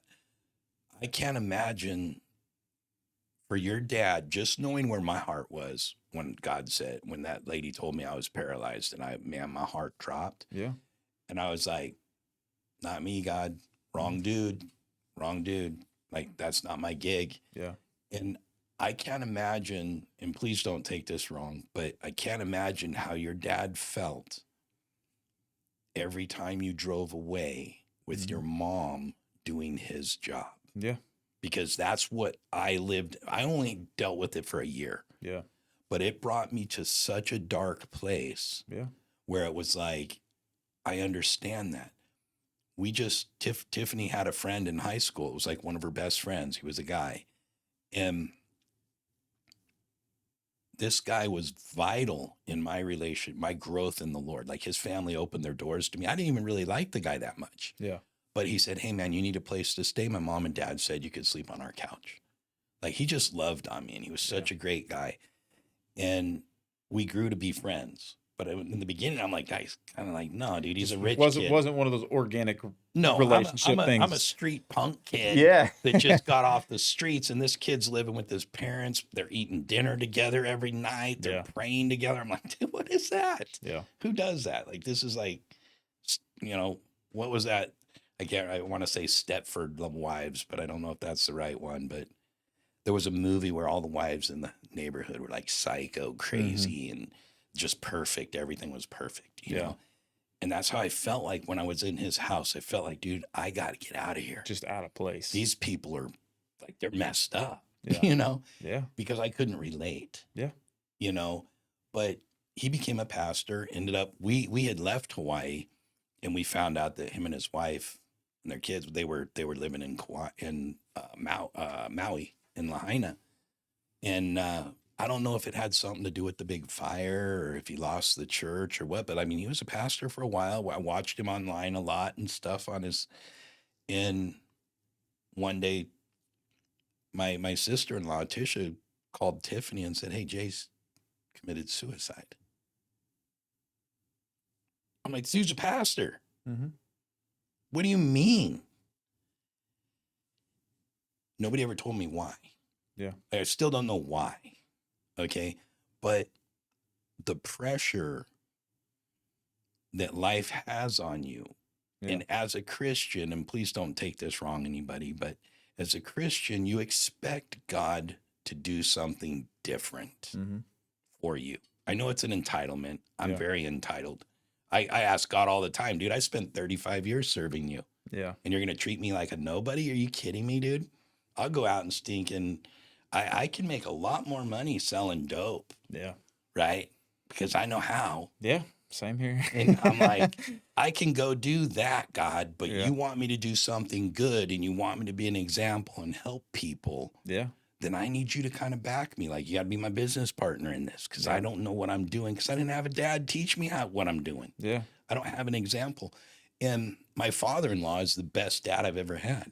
Oh You man, know? I can attest to that the same way. My Yeah. my father-in-law is a do it all, fix everything. It's like, and I had nobody that taught me that stuff growing up. Yeah. None whatsoever. Yeah. And I mean, it's like we make a joke like every time, like if he's fixing something on his truck, or like the other day he was changing out the strut in my mother-in-law's car, and I had to help him get it out and get the new one back in. And I was like, man, look at me becoming a good old mechanic over here. Like, but I never in the world would have known how to do it, what to do. I would have Yeah. just no idea. And I mean, that dude has been a blessing in my life. Oh, yeah. Like you wouldn't believe. People And joke about their in-laws, and I'm like, nah, man, mine were perfect. My oh, mother-in-law's passed away, unfortunately, but she was my spiritual. I wouldn't be here yeah, if it wasn't for my mother-in-law. I love my wife, yeah, and she was a vital part of leading me to the Lord, but her mom is what kept me together. yeah, She was my spiritual leader. And I told Tiffany, I was joking about my hair earlier, like, oh man, I cut my hair and all hell broke loose, right? yeah, And it scared me because a couple weeks ago, I was going through the calendar, kind of going, God, at what point did life shift? mm-hmm. When did my business start struggling? When did things get weird, man? Like, when did things go off the cliff? Like, when did I wheelbarrow myself and everything I have off the cliff? And when am I going to land? And so It was I'm the hair the sitting, whole time. yeah. And I'm like, Lord, what the heck is going on here? And it scared me. Yeah, My mother-in-law died around the same time. I'm like, my gosh, Lord, I don't have the prayer covering anymore. I'm yeah, like, I don't know how to do what she did every day, dude. She labored for us every day. yeah, And I was like, is my life jacked up because mom's not praying anymore? yeah. It scared me. Can I ask you a question about her? Yeah. So and I feel like every person has this person in their life, but was she the person that, like I jokingly like say, had a direct line to God? Oh yeah. So my wife's great grandmother, her Meemaw, I, I don't care what you needed, when you needed it, how you needed it, anything. If you went and talked to Meemaw and asked her to pray about it, It happened. it happened. I That mean, was mom. she had a Yeah. direct line Yeah. to God. Like and I feel like every person in their life at some point meets somebody that's Yeah. like they're God's doing something in that part. I know he may not be doing it to me, but he's definitely Right. doing it in them. Like, and it's so obvious Yeah. of who, like, you see those people and you're like it's almost like they have this like angelic glow around them. It's like No, she was that person that you just knew that, like, she took me to this Gary Greenwald thing. It's the first time I heard somebody prophesy, you know? And I'm like, okay, dude, I've seen demons and stuff. So I've been in the spiritual world. So it didn't freak me out too much to see people like doing weird manifestation stuff. And I was Yeah. just like, I'm sitting there and this lady comes up and this Gary guy wants to pray for me, right? He starts praying and this lady comes up and she's like, man, you have the most powerful green aura around you. Like, God's going to do something powerful in your life. She starts, I'm just looking at my mother-in-law, like, I'd only been a Christian for like a week, maybe. Yeah. And I'm looking at my mother-in-law like, is this okay? Like, is she tripping? She going to do voodoo on me? Like, Yeah. what do we, because my mom was into witchcraft. So I was like, dude, I've been around some weird junk. Yeah. You know, I knew not to touch certain things. Like, don't touch my mom's crystals, man. They've been baptized in blood or something. I'm like, something weird happened when you touched her crystals. Yeah. And it happened to her too. So she didn't want you messing with stuff. But I was just like, this lady started doing the spiritual thing on me. It didn't wig me out, but I to get the confirmation from my mother-in-law, and she was just my friend. Yeah. And there was days where I was done. I'm like, listen, man, I'm out. Yeah. Tiffany's out there. She's doing her thing. She's in high school. I'm madly in love with her. I want to marry her. And she's like, no, man, I'm finishing high school. I'm going to do this. I'm going to do that. And I'm just like, God, I don't understand you, dude. You brought this girl into my life. We fell in love. And then she just left me. We're Yeah. unequally yoked. And she left. Yeah. And I'm like, is that the Christian way of telling you? That's the easy way out, right? Like, no fighting. No, okay, well, I guess we're not at the same level, so I can't be with you. And that was her thing. And it was right for her to do. Yeah. But for me, growing up with the darker side, mom, Mm-hmm. and then having my mother-in-law, and she, like, I was reading her devotion, that I have her devotion that she read every day, and she has all her markings in there, dude. I'm like, this is like the coolest thing in the world, because this is what she saw in the writing every day. She outlined it, and she wrote like little things and everything. I'm like, dude, I need to publish this. Like, this is cool. But Tiffany brought it home for me, and that was just her. Like, every day that I'd go visit her, since I met her, I'd go visit her. We'd sit and have coffee in the morning, and we'd just sit there and talk. Mm-hmm. When I would come from Hawaii, she'd wake up early. She'd turn the light on, start the coffee. I'd come out of the room. I'd sneak out at 5 o'clock in the morning. I could have slept till 9, but I wanted to be with mom. Yeah. And we just sit out there and talk. Yeah. Mom, how you doing? How's dad? How's this? How's that? And she went through a lot of trials and she struggled, but that was the thing that hit me, was like, who do I have in my life now Mm-hmm. that's laboring like that? And is that what I'm missing? Because Tiffany talked to her mom every single day. Yeah. She knew every problem we were having. She knew every blessing we were having, every trial with the kids. Yeah. I mean, every fight we got in, her mom, I was like, oh, you go to your mom. She takes your side because you're her daughter. And she's like, no, you're her son. She takes your side. But she was literally like, I wasn't her son-in-law. Yeah. I was her son. You're her son. Yeah. And same thing with my father-in-law. I'm his son. I'm not, yes, by law, I'm his father. He's my father-in-law. Mm-hmm. But he's dad. It always has been. Yeah. His name's Dick. I couldn't call him Dick because it sounded funny.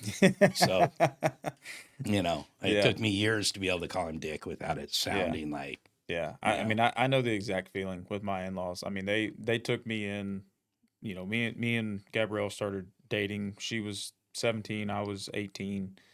And they, Gabrielle's normal people that she was around was more cowboy and things like that, and then I show up It's a little dirt bike covered kid. in tattoos, dirtbag punk kid, listening to punk rock or rap music, and then I've got 26-inch rims on my truck, like complete polar opposite of what they were used to. And instead of looking at me at 18 years old and just be like, no, like, scurry on your way. The trouble light didn't come on. They sat down and listened to my story, and it was like a light switch. I mean, everything completely changed. And it was like we joke around all the time that my mother-in-law, like, if me and Gabrielle ever split, I'm staying and she's going. Yeah, you're her son. And and we actually got again, Gabrielle, she was picking on me yesterday. She was like, "You've got an attitude." And I'm like, "No, I don't." Like, she was like, "Yes, you do." And I was doing the dishes and I was just waiting for her. I'm like, "Just walk by." And as soon as she walked by, I turned the thing out and sprayed her and covered her in water. Nice. And my mother-in-law standing in the living room and she's just dying laughing. And she was like, "Why are you taking his side? He's the one with the attitude." And I'm like, "Hey, she's got my back." Like, I'm not. And I can't imagine not having that relationship with them. For me personally, like, I know that anything I need, and I guess that's the whole thing, is even though my father-in-law hasn't been perfect, we went through a lot of stuff, due to his sin life for sure. But he changed. He did what a man's supposed to do. He sucked it up, he accepted his failure, and changed. And he literally changed who he was because he wanted his family over what he was doing. Yeah. Right. And I didn't really understand that growing up, because when one of my mom's husbands didn't want to be around, they just bailed. Yeah. Like I think she had 5 husbands or something like that. She was married like 5 times, my stepmom, Yeah. the lady I live with. And I'm like, my real mom, I don't even know how many husbands she had. I mean, we became friends later, but you know, but it's one of those things where it's hard to not, like, when you start struggling, Mm-hmm. it's hard not to blame God and go, now I love the Lord. Like I know I personally cannot deny God. Yeah. Oh, Like yeah. I can't. I can't Like either. even though I get pissy and I cry and I moan and I grumble, I would do that. He says, I'm your father. That's how I would talk to my dad. Dude, you're Mm-hmm. being an idiot. Come Yeah. on, man. Toby talks to me like that all the time, and I don't hate him. Yeah. We fight. All my guys, they all know Toby and I fight. Toby and I used to roll when we first moved here. We'd get in arguments, and we'd be under a house, and I'd be at the truck. I'm going to the truck, dude. I can't be around you anymore. I'm irritated. He'd come out and grab me, and we'd start rolling around like cats, grappling on the ground. The customers would be like, Yeah. are they fighting? Is it okay? Like, what do we do? And Yeah. we're just like rolling around because that's what we do, right? Yeah. And then, okay, we're cool. All right, Dad, love you. You're not being stupid anymore. Let's go back to work. Yeah. But I've learned to allow my son to do that, Yeah. where I didn't have that access to my dad, the Yeah. guy that raised me. I didn't have that. Yep. But I understand the value in that. So it's hard when things are rough and you compare God to an earthly father Mm-hmm. if you didn't have one. Yep. And you go, man, God, you're a real disappointment, man. You're not doing what I would do for my kids, Yep. right? Like I look at it and I go, there is absolutely nothing.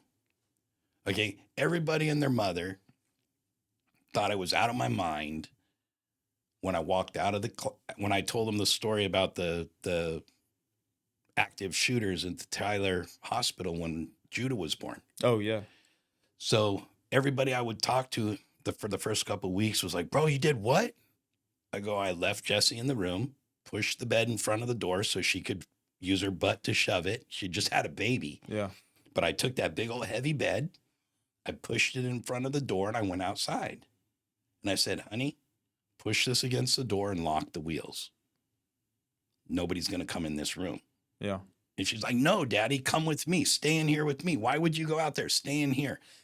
And I said, honey, I can't sit in here knowing that somebody on the outside of this door could hurt you and Judah. Like, I can't sit here and No. wait for a dude to break in and I'm just going to be hiding behind the couch. Yeah. I'm like, no, honey, that's not me. And Adam was on the phone with her and Adam said, listen, let your dad be your dad. It's what he does. Yeah.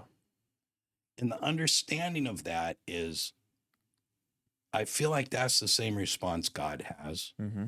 but he doesn't respond the way that we think he should. Right. Right? Like, God, if I'm suffering, okay, if Toby or Jesse don't have money to eat, Mm-hmm. I'm going to take my last dollar and give it to them. Yeah. So when I'm struggling, because God knows my heart, right? He knows that I'm providing for guys that work for me. Mm-hmm. He knows that I'm providing for the church. He knows that my wife and I are givers. Yeah. It's what we do. We don't need money. Yeah. So we give money. And so he's used us over the years to bless literally thousands of families. Yeah. Sent dudes to college. Like, we've done all kinds of guys want to go to Bible college. I'm like, yeah, here's your money. Dude, go to Bible college. Yeah. It's like I look at that and I go, God, you know my heart, Mm-hmm. right? Like, that's me.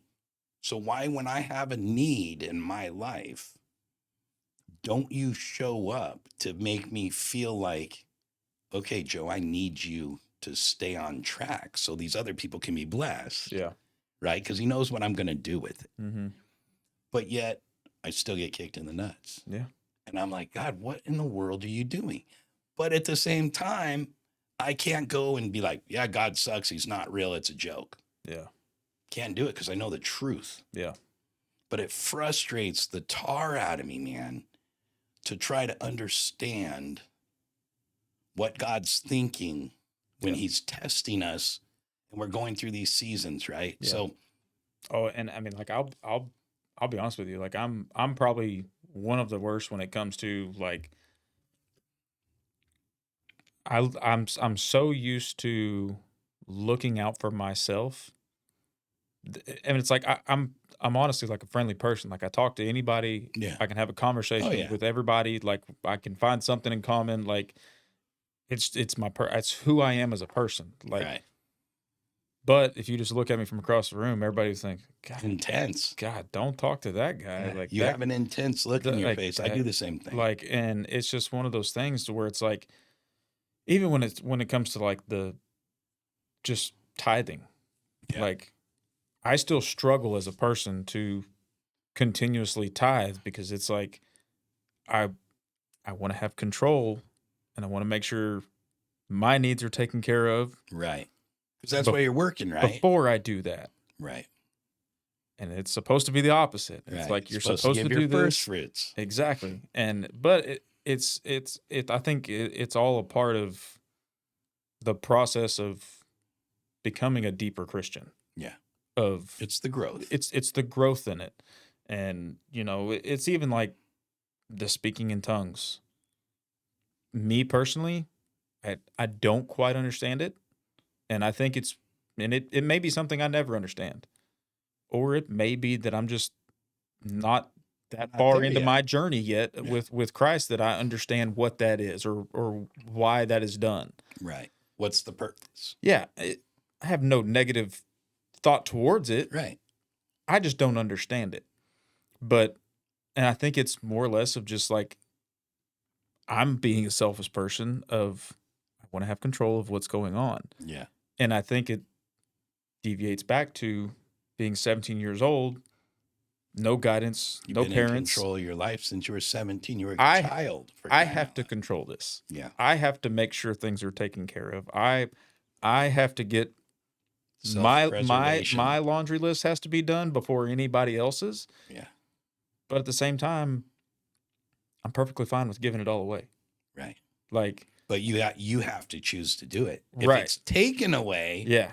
it's like, no, man, you're gonna buck. You're gonna fight that the Yeah. whole way. It's no, this is mine. Yep. You're not taking it from me. But if I want to give it, Yeah. I'm gonna give it. Yeah. If I don't want to give it, I'm cool with it. It's cool. Yeah. And it's just like I talked to you about at church yesterday. Like I've been in a time the last few months of like the whole God's timing thing. And then of course, Yeah. Adam has a message about it. Pastor Randy had a message about it. And I'm just like, here he is. Yeah. He's telling me, shut up, slow down. But it's still Just hard. like it is It's hard. still hard It's because and it's still this and this aren't the same. They don't function the same. No, they don't. Like, Not at all. It doesn't work like that. Yeah, but it's like 8 years ago, I'd have been like, no, I'm going to find a job, different job. I'm going to do this. I'm going to do that. Like making money. I'm going to make some money. Like I got to make money. I got to make the most amount of money possible. Yeah. And like when I got laid off from the railroad for the final time, I got home and I told my wife, I was like, I'm done. I was like, money means it means nothing to me anymore. Yeah. You got a family at home. And it's like, cause I missed the first 6 out of 8 months of Maverick's life, like just trying to make money. Right. And when I got home, I was like, I'm done. Not doing it. It's probably going to mean the next 10 to 12 years might be a little tight for us and we might financially have some different things going on than what some others do, but I'm going to be here. Yeah. I'm not missing what's going on here. You can't buy that. No. And like I said, the way I look at it, we had kids very young. It's like when Jagger graduates, I'll be 40. That's I'm like, awesome. I've got plenty of I'll either have plenty of time left in life to build the life that we've all desired. Yeah. Or I may be gone before then. Yeah. You don't know. I don't know. Yeah. But I'm holding on to the account of I want my family to remember who I was as a person for them. Yeah. Not for some big corporation, not for somebody else. I want my family to know that we serve the Lord in this house. Yeah. We do what's right. We take care of each other. We take care of others. And that's it. Like, don't quit. And don't quit. Yeah. Like, you're going to want to. There's still days that I want to quit. Oh, yeah. I'll be honest with you. I woke up this morning and I was like, man, Not Oh yeah. feeling it today. No, Like I've been in that didn't mode. feel bad, but I'm just like something lately has just been off. There's been a funk in the air for months. Yeah. No reason. Yeah. No reason, no rhyme, nothing has changed, but there's just a funk. Mm-hmm. And I wake up. I was waking up at 3. There's a thing they call the witching hour. Okay. 3 to 3:30. Been I was up waking almost up every at night. 3 o'clock every night. I'm like, God, why? Yeah. And I talked to this friend of mine, and he's like, bro, that's the witching hour. I'm like, what? Is that's when the curses, the darkness, the things happen. Satan attacks, and things are done at Mhm. that time. I go, why? And he goes, I don't know. It's historically, it's proven through history that 3 o'clock in the morning is the time. I'm Mhm. like, well, Eastern or Pacific time? Like, what time is it? Like, Yeah. like I Yeah. need to know what Yeah, time. we got a few hours I don't difference want to miss here. it by Like 2 hours because I'm Yeah. sleeping in, right? Like I thought it was Eastern time, and but I look at it and I go, okay, Lord, you're waking me up at 3 o'clock every day. My wife's going, dude, go back to bed. I'm like, I can't sleep. Yeah. So all of a sudden I started getting up and praying, and I saw a shift in a lot of stuff that we were doing. Yeah. So the business shifted, my son's life shifted, my daughter's life shifted. And I'm like, God, is there something to that? Because, dude, I'll get up at 3 o'clock and labor for my family all day long, every Mhm. day. But then it's like, it was for a season, right? I did that for a season. And I saw significant changes because I was rebuking curses, I was rebuking attacks, I was everything on my kids and Mhm. everything else. And I'm funny because I don't pray for myself as much. Yeah. I pray for everybody else because I'm like, God, I hope there's someone praying for me out there. Yeah. But I'm like, Lord, you know my heart. You know what I need, man. So I'm not going to waste time on myself. Yeah. I'm the last person I need to worry about. But for me, I look at stuff and I go, man, God, it's so hard to understand God. Yeah. And I know we're not really supposed to understand it, but when I was a kid and I was living in that darker stage, when I called on Satan, he showed up every time, Every time. faithfully. Yeah. Every day. Hey, Joe, did you call me? Yeah, Yeah. I'm right here. Without question. And I'm like, And why? it's so funny to just like how quickly the situations you would end up in, and you look around and it's like, well, God, that happened fast. Hmm. Yeah, Like it's easy. like We can the- sin in a second. We can change the whole dynamic, yeah. right? Like you can change the whole dynamic of life in the blink of an eye, Mm-hmm. but getting it back Yeah. is not nearly as easy. Yeah. Like when you know you're doing something wrong, Mm-hmm. like I've been asking God, like, God, what am I doing wrong? Yeah. Did I do something? Did I shift something? No, my mother-in-law died. Oh crap, I got nobody praying for my family now. Okay, I'll do it.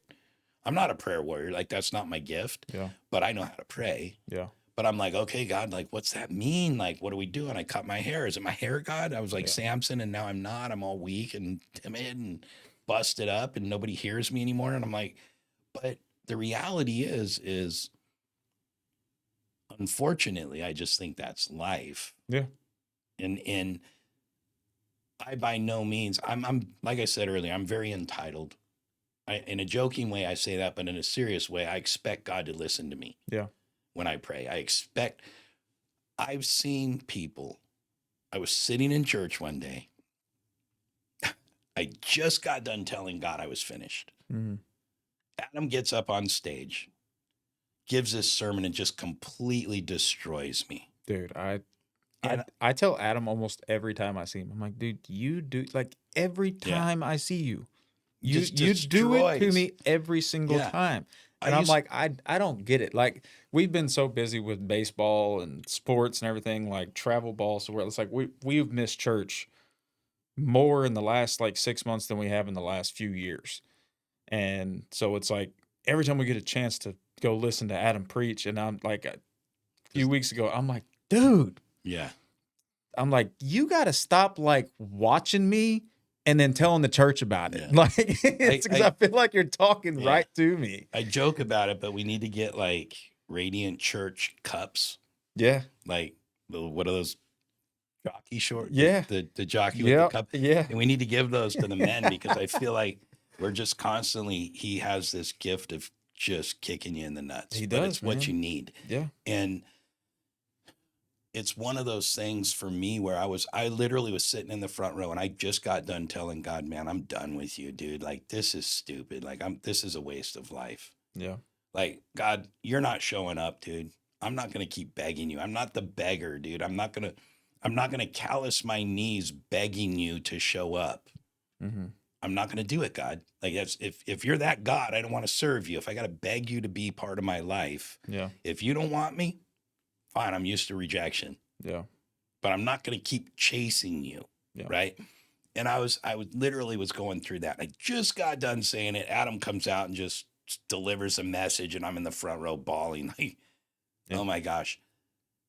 And it's so crazy how quick, it's like you were saying earlier, like how quickly the sin comes. It's like how quickly we can run from God or run from the situation. I actually brought this up with our youth boys a while back, and that's been a whole experience in itself.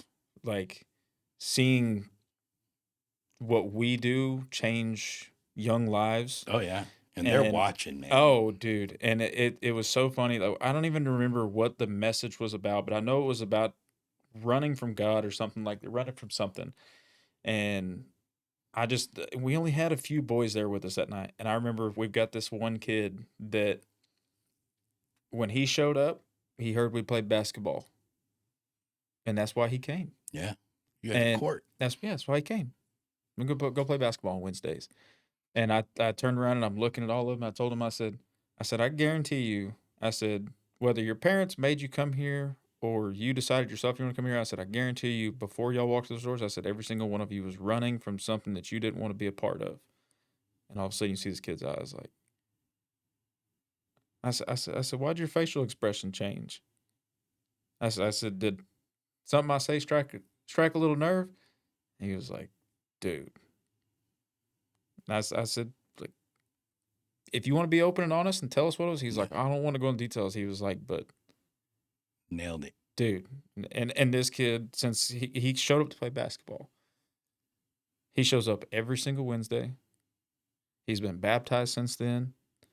He engages. He speaks. Like, it's awesome. He's comfortable there. Oh man, and it's one of the coolest things of just seeing, and it makes me happy because it reminds me he can do that.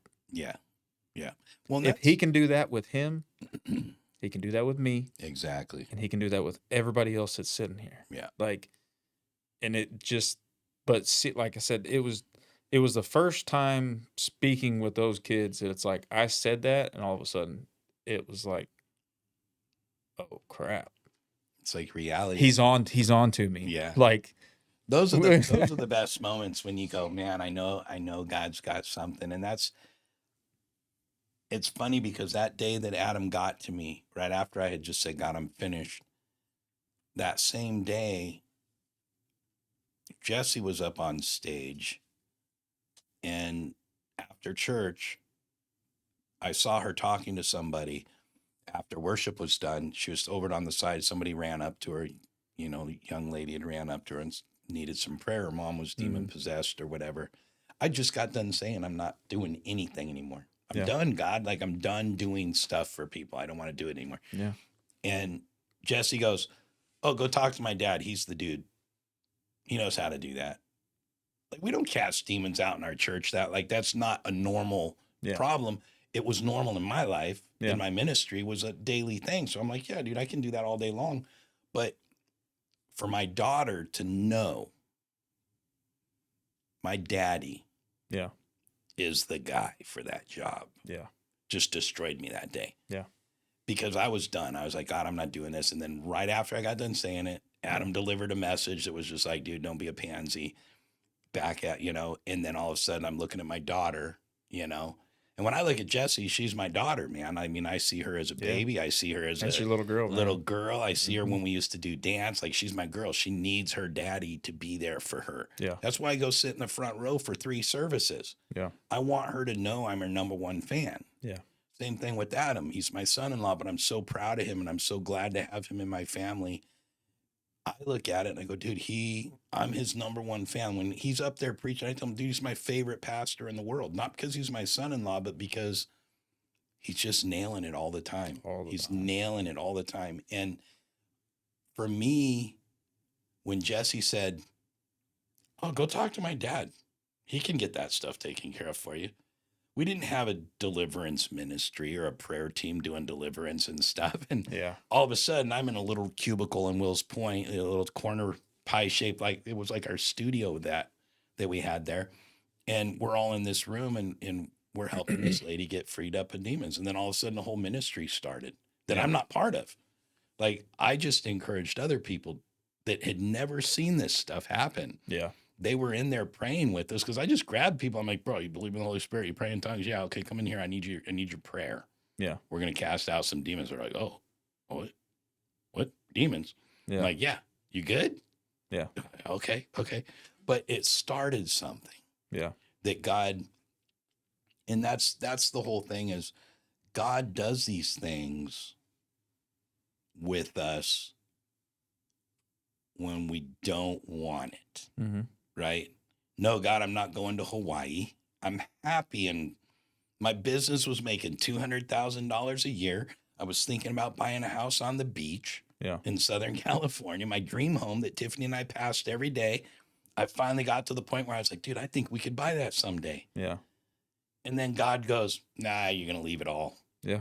You're not going to sell your business. You're not going to do anything. You're just going to leave and go. And I'm Yeah. like, no, God, no. Yeah. And he's like, yes. Yeah. I know the feeling. I See mean, you like, later. you know, I my wife's from Amarillo. I grew up in Memphis, Texas, about 90 miles east of there, but generally the Panhandle area.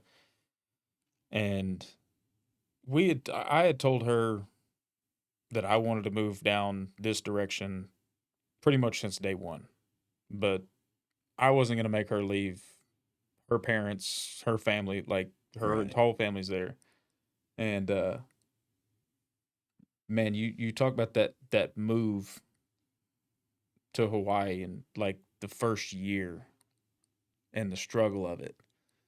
Because it's like when her mom called her and told her, she was like, I think we're going to go ahead and move down there.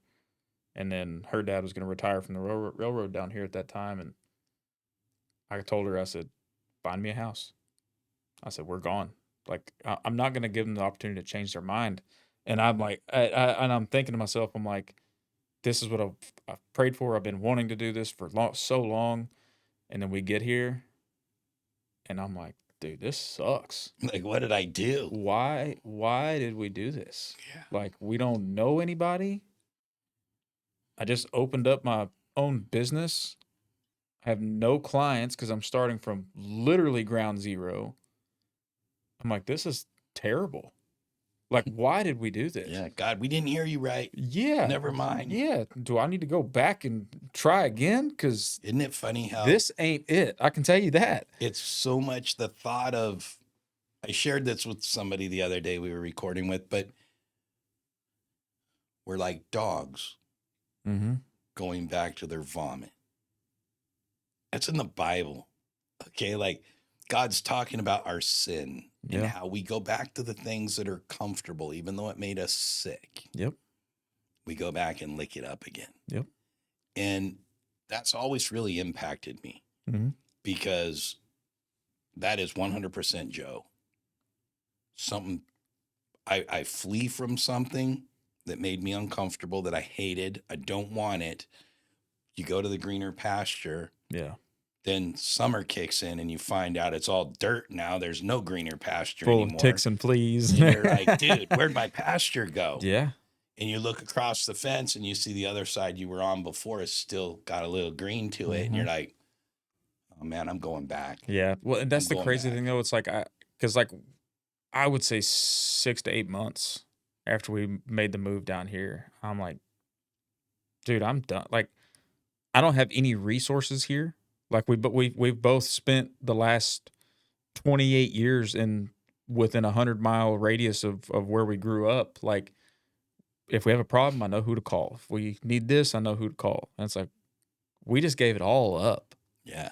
We don't have this That's how anymore. it was when we went to Kauai. We didn't And have anybody. We had no support team at all. no, We had nothing. It was just like pack up and go. yeah. What a And great idea. but at the same time, it's like even though the struggles that we went through, and I mean, like it was hard on me and Gabrielle. Like we were not good. We were not in a good place. Yeah. But we looked back and it's like, look at the reasons we left. We didn't just leave just to leave. Like Yeah. we had our reasons that we wanted to leave. It's like the relationships that we were around, the friend groups, the toxicity of Yeah. other couples that are not couples we need to be around, or the people or the places that we hang out. It's like none of it was. We never Wasn't we healthy. never would have made it, Yeah. and we left and we took a chance on ourselves. Yeah. Just us and the kids, I feel and like that's where we ended up. but it saved us. Yeah. As hard It as it was, and sucked. as much as it sucked. I mean, like Yeah. we still talk about it. Like that first year, it was terrible.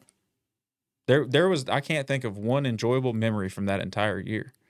Isn't that crazy? I'm like, and then you look back and go, but if you were there, like people ask me all the time, would you go back to Hawaii? And absolutely not. yeah, I'll go back and visit. I love the people there. I Yeah. miss the people, yeah, that are friends there because they're family. They're not friends. They became family to Right. us. But Toby was struggling at that age.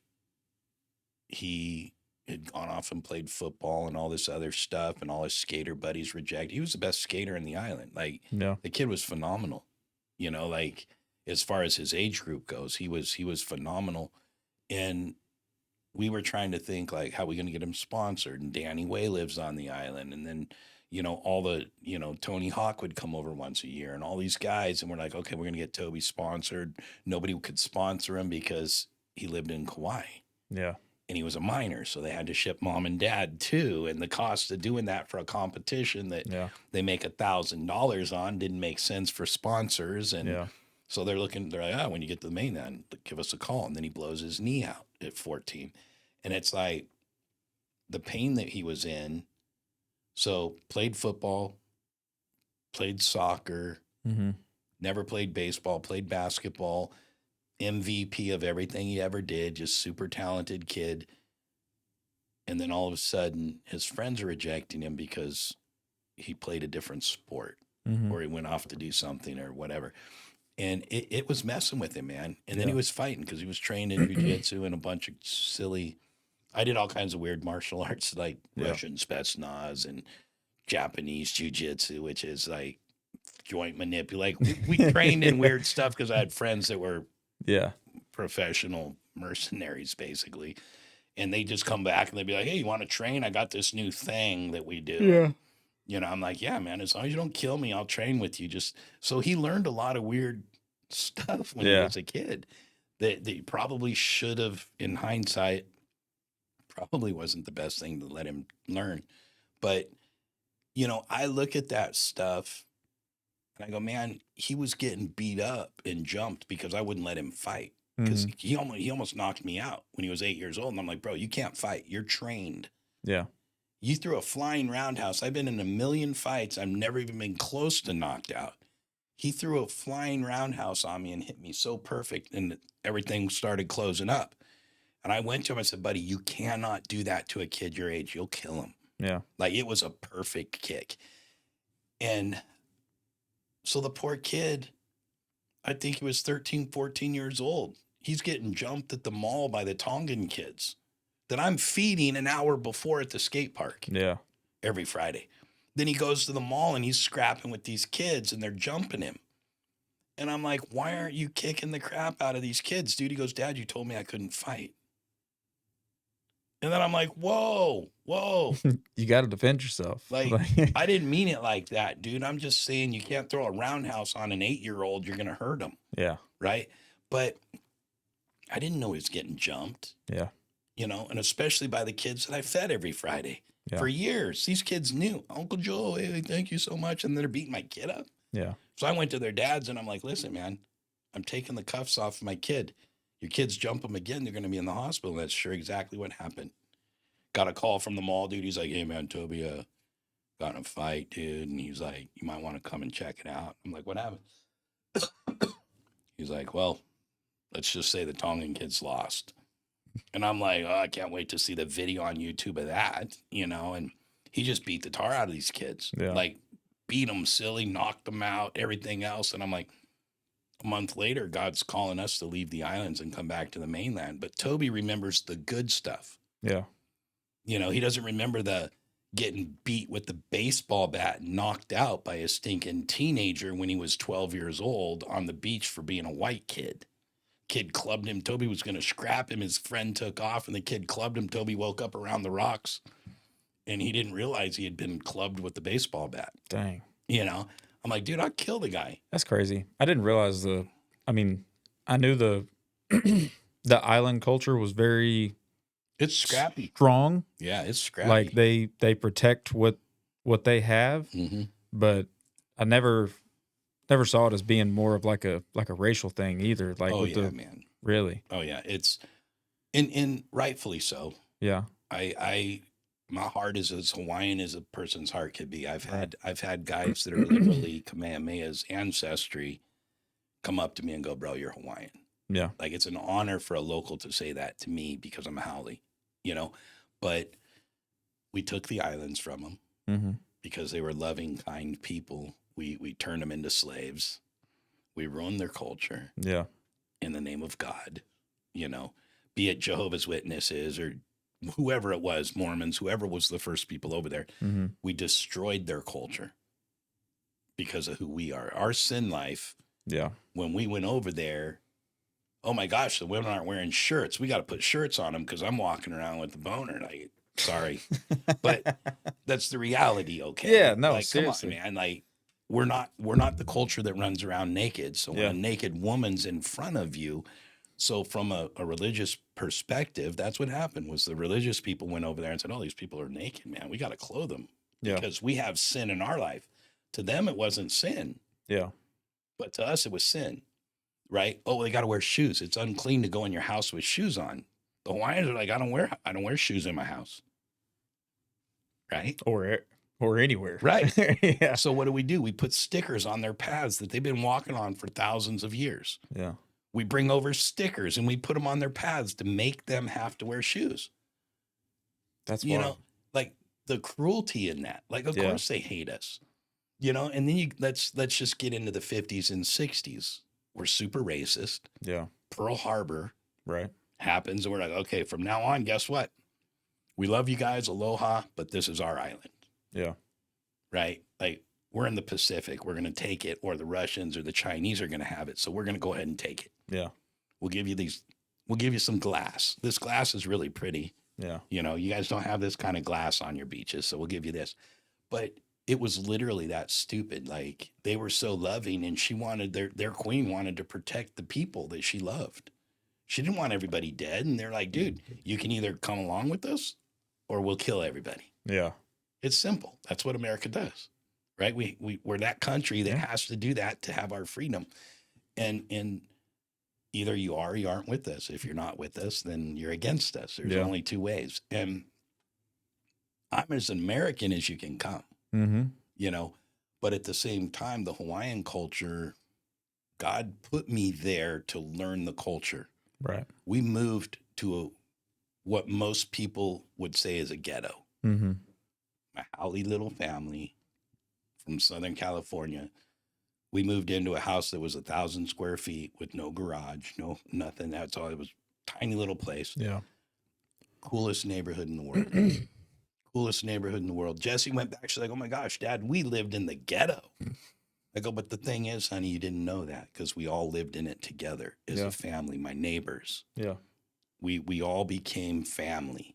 Yeah. And It's so funny you say that. Like as she's older and sees it now, it's like I saw a thing on Facebook the other day. It was like talking about like looking at your kids. It was like if I saw my kids when I was a kid, and I was like I would have thought those were the rich kids. right, It's like you because I mean as a child you don't understand really how good or how bad I mean right. things truly are. Dude, you're a kid. Look for You, the pile of bikes. Look for the pile of skateboards. Look seriously. for the girls playing hopscotch, man. And It's I like, just come it's on. like we were talking about the other day. It's like, like I said, I grew up racing every weekend. Like that was technically my vacation per se. Right, I never took a vacation as a child. Not once. And it's like my wife like stays on me like we're going on a right. You got to yearly take a break. vacation. We're taking a break, like we're doing this and it's Yeah, like even like we just got back from Galveston a few weeks ago cuz Maverick had a World Series baseball tournament. But we stayed extra days, make sure we got like the kids get to relax, they get to play on the beach, like we get to enjoy a vacation as a family. right. And it's like I didn't get that as a kid. So it's me and her kind of bicker about it cuz it's like, well, I don't understand what a vacation is. What's it supposed to be? Because it's like even though like my racing was per se my vacation, I still had a job to do. Right. Like there was no just go sit on the beach Yeah, and the sitting have on the beach thing have drives you nuts. cocktails. Like I don't know what that is. You're like, And relax. Vacations aren't yeah, to relax, so you go yeah. crazy. Well, and it's like we took the boys on a cruise the week before Christmas 2 years ago, and man, I mean, it was just it was great, but Exhausting. dude, I'm averaging like 8-9 miles a day walking up and down a cruise ship. Oh, yeah, you ain't got to Because let your kids. because We the just because the talked kid about that with Jesse. the kids want to go on the slides, and then they want to go to the hot tub in the back of the ship. Oh, And we you're want to not go going back to up let here them to get walk around alone because no, those dude. rails, Yeah, man, no, they're gone. Where'd the not kid go? doing I it. don't know. But it's like we I've got about 4 days in me of vacation of even if we're busy on vacation or just doing nothing. And after that, Right, I'm that's like, it. all right, I'm good. Yeah. I want to go I home. want to go home. A I want to week's go good. sleep in my own bed. I don't need any more. Like Yeah. I've had fun, but I'm ready to go back to normal life. Yeah. Like I think a lot of that is because, I mean, for me, it's hard for me to turn everything off. yeah. I love being a grandpa, man. Yeah. Like Walker and Addie and Judah and Kennedy, like Kennedy's in a world of her own. Like because she's high school, right? She's Yeah. got out of high school, she's going to college. But the younger ones still have that need. Like there's nothing I enjoy more than walking up to Kennedy Mm-hmm. and having her sink her head into my chest when I give her a hug and just sit there. Yeah. It's not a quick hug. It's it's Joe Pa, man. We're just Yeah. going to sit here for a few minutes. And I have to say a word to her. She knows I love her. Mm-hmm. She knows I'm there for her. With Walker, like the other day, they stayed with us for a week, Yeah. right? And man, I'm old. I'm exhausted, but I know the value in time Yeah. for these kids. So they're getting to the point where Addie, she's getting up early, right? Because she goes to school now. So she's like, Joe, I'm gonna wake up with you in the morning so we can hang out. That's our time together. Yeah. So I got to make sure I'm out of bed at 5:00. Yeah. Because she's gonna get up, and I know she's coming down the hallway at some point. Mm-hmm. My dog is crazy because she's deaf and she just stares down the hallway, waiting to see Addie walk around the corner, and then Yeah. she attacks her, and we have this little ritual. But she gets me for like 2 hours. Yeah. Joe Pa, can we color? Can we do Legos? Can we do this? Can we do? So we just sit there and talk. And Yeah. you can do our thing. Walker, same thing. He wants to do the Legos when he gets up. He wants to play Hot Wheels and wants me to build him a track. And I mean, Mm-hmm. it would be real simple for me to go, nah, man, I don't want to sit on the floor and do that right now. Yeah. It's hard for me to sit on the floor. Yeah. But I know the value in it. Yeah. Right. So I do it. And when the joy that it brings the kids in doing that, just like our vacation, we go to Destin every year. We plan it a year ahead of time. Mm-hmm. But it's special. So I will sit. I love the sun anyways. I love the salt water. So I'll stay in the water all day. I don't care how burned I get. Yeah. But if the kids are on the beach or they say, Joe Pa, can we go to the pool or can we go? Yes. Mm-hmm. Not because I'm not tired, man, but Yeah. yes, because that yes is what they're going to remember for the rest of their lives. Yep. When I'm dead and I'm gone, they're going to remember going to Destin. Yep. They're going to remember me being a yes man Yep. for them. Oh, dude. And that was my heart for Toby. Yeah. And Jesse's like, Daddy, I want to go dance. Ballroom dancing was our thing. I'm like, all right. Ballroom dancing once a week was my priority with Jesse when the dance lessons were going. And not because I was good at it. She was amazing. She's amazing. She's actually a world champion dancer. Nobody knows that, but she won a hip hop competition that she's phenomenal at. But that was her thing with Daddy, dancing, horses and dancing. Yeah. So we did it. We made sure, and it's crazy because not super expensive. Yeah. In the world's eyes, not expensive. In my eyes, it's $250 an hour. Yeah. Right? Because that's what I make when I'm working. Yep. So I look at it and I go, man, a week? How much money am I spending? How much money am I losing? Was it my business working? Yeah. Or the guys taking it off? Like, what's going on? And it's hard to look at that, but the value that your kids, they're priceless, right? Like these memories you'll never have a chance to fix. Yeah. So I look at that and I go, what an honor it is to be a father and a grandfather. What an honor it is to be what we call Hanai, which is to father a young man or a young woman that doesn't have family. Yeah. God's used me in so many ways to do that for people. Yeah. And through the years, and it's an honor to me. And I get calls all the time or Facebook messages from guys that are in their 30s now. They go, oh man, Uncle Joe, Auntie Tiffany, I love you guys so much. Thank you.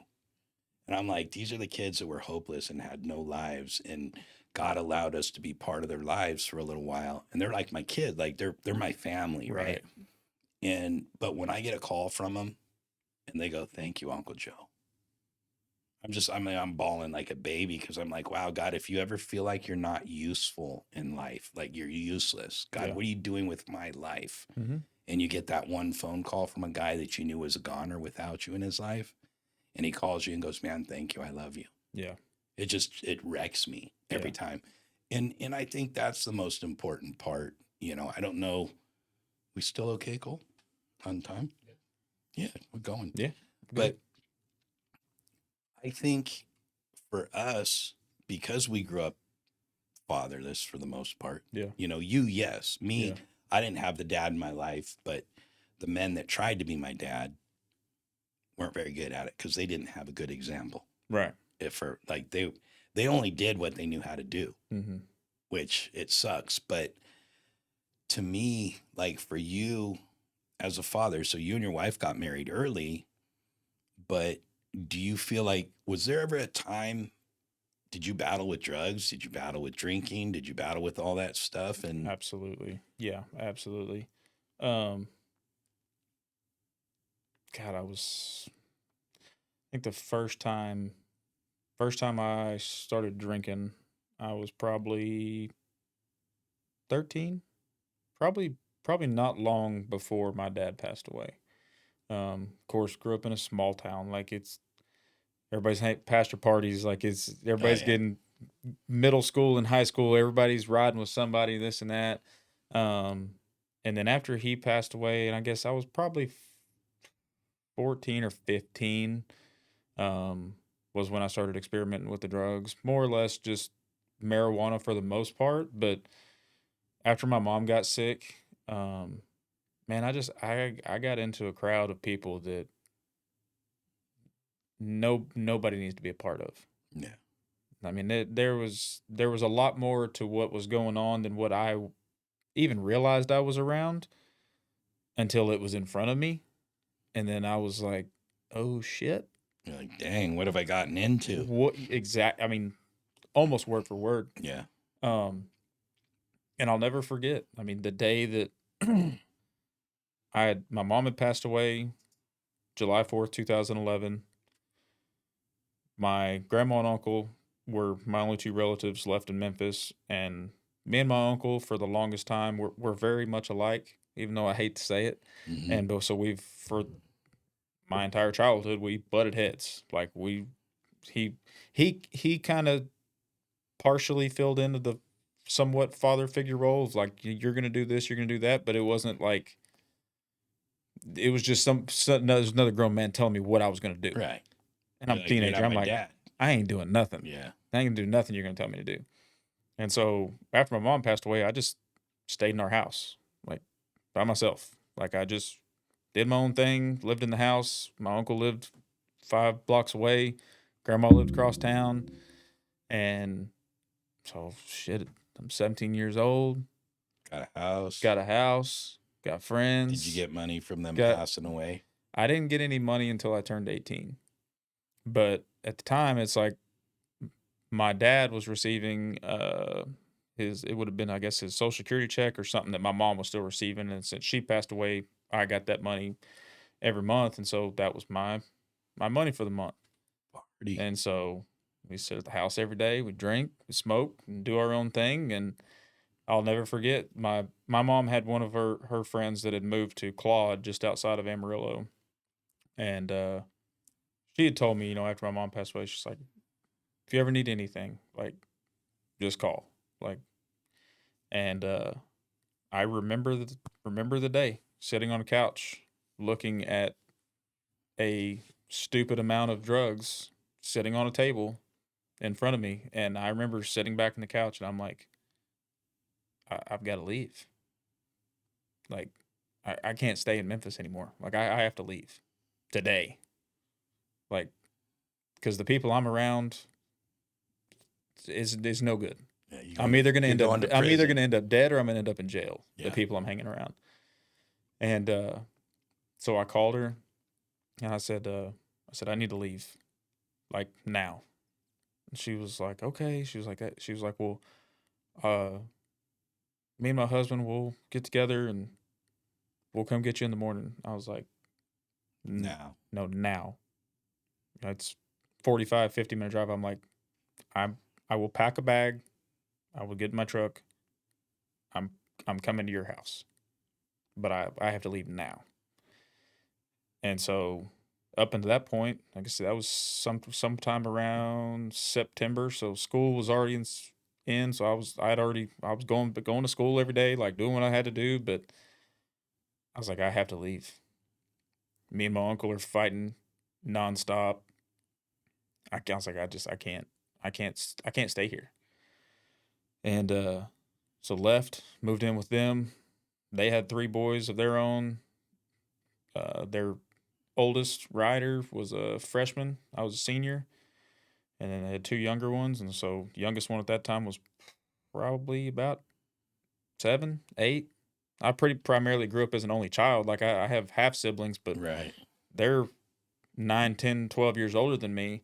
So it's like I grew up as an only child. So then I moved into this house to start going to high school in Amarillo to finish school, start going to a charter school so that I can get done faster. And I quit everything cold turkey. But I mean, it was everything. I mean, pills, smoking, snorting, I mean, all of it. And that was in September. And then in the middle of October was the first time I broke my back. And for the first 8 hours of that, paralyzed from the waist down, laying in a hospital bed. And I'm like, dude, I just moved in with these people. They're trying to get me on my feet. And this happens. And I'm like, and this, once again, the cycle we're talking about of like, I just can't get out of whatever the hell this That is. Like, darkness, it just keeps coming it's back. like from 13 to 17, it's like dad dies, mom dies, in and out of, skipping school, doing drugs, drinking, like just every wrong thing that could happen. Break your back, you're laying in a hospital bed paralyzed. It's like, what else? What else can you throw at me? Right. Because at this point, I'm like, Nothing shit, else. you can't, nothing's going to take me out. No. I've been through it all at this point. Yeah. I'm like, I know people that are in their 80s that still haven't have had- both their parents are still alive, like have lived full life. Like, and I've done everything. You're like, I'm 17 and I've seen it all Yeah, and I'm and just lived it all. And yeah. that's the hardest part, I think, growing up in that environment that I can't imagine. Like I said, I like the first person that I honestly, outside of my wife and children and mother-in-law and father-in-law, my brother and like my immediate family, the first person I ever felt love for Mhm. literally was my friend Eddie that passed away, the one that this tattoo's for in Kauai, because he kind of took a father role to me, Mhm. and he was my best friend, man. And he let me in on his family. He was a Hawaiian. He taught me the culture. He taught me what it was about. And I saw the background, Yeah. and later on in our relationship, I would find out that, he was a pretty heavy dude. Yeah. Like he was running some stuff, and my Christian friends were like, "Bro, you don't know Eddie, man. You Yeah. got to watch this guy." I'm like, "I don't care. I don't know that guy." Yeah. And that's always been my attitude with people. And I think that in the ministry standpoint, I feel like that's where I've always kind of had a hand up in the game is I don't care what you did, Yeah. because I was the worst of the worst, Mhm. man. So I don't care what when somebody comes to me and says, "Oh man, you don't understand. I can't know Jesus the way you do," and Dude, I laugh. I'm like, you have no idea. I'm like, the week that I became a Christian, dude, I had a mobster trying to kill me, and I went after him. Yeah. The week I became a Christian, like I said earlier, I stinking my buddies broke into Tiffany's house. My drug dealer called me and goes, "Hey man, I got your drugs. What do you want me or your wetsuit and your surfboard?" And I'm like, "Why?"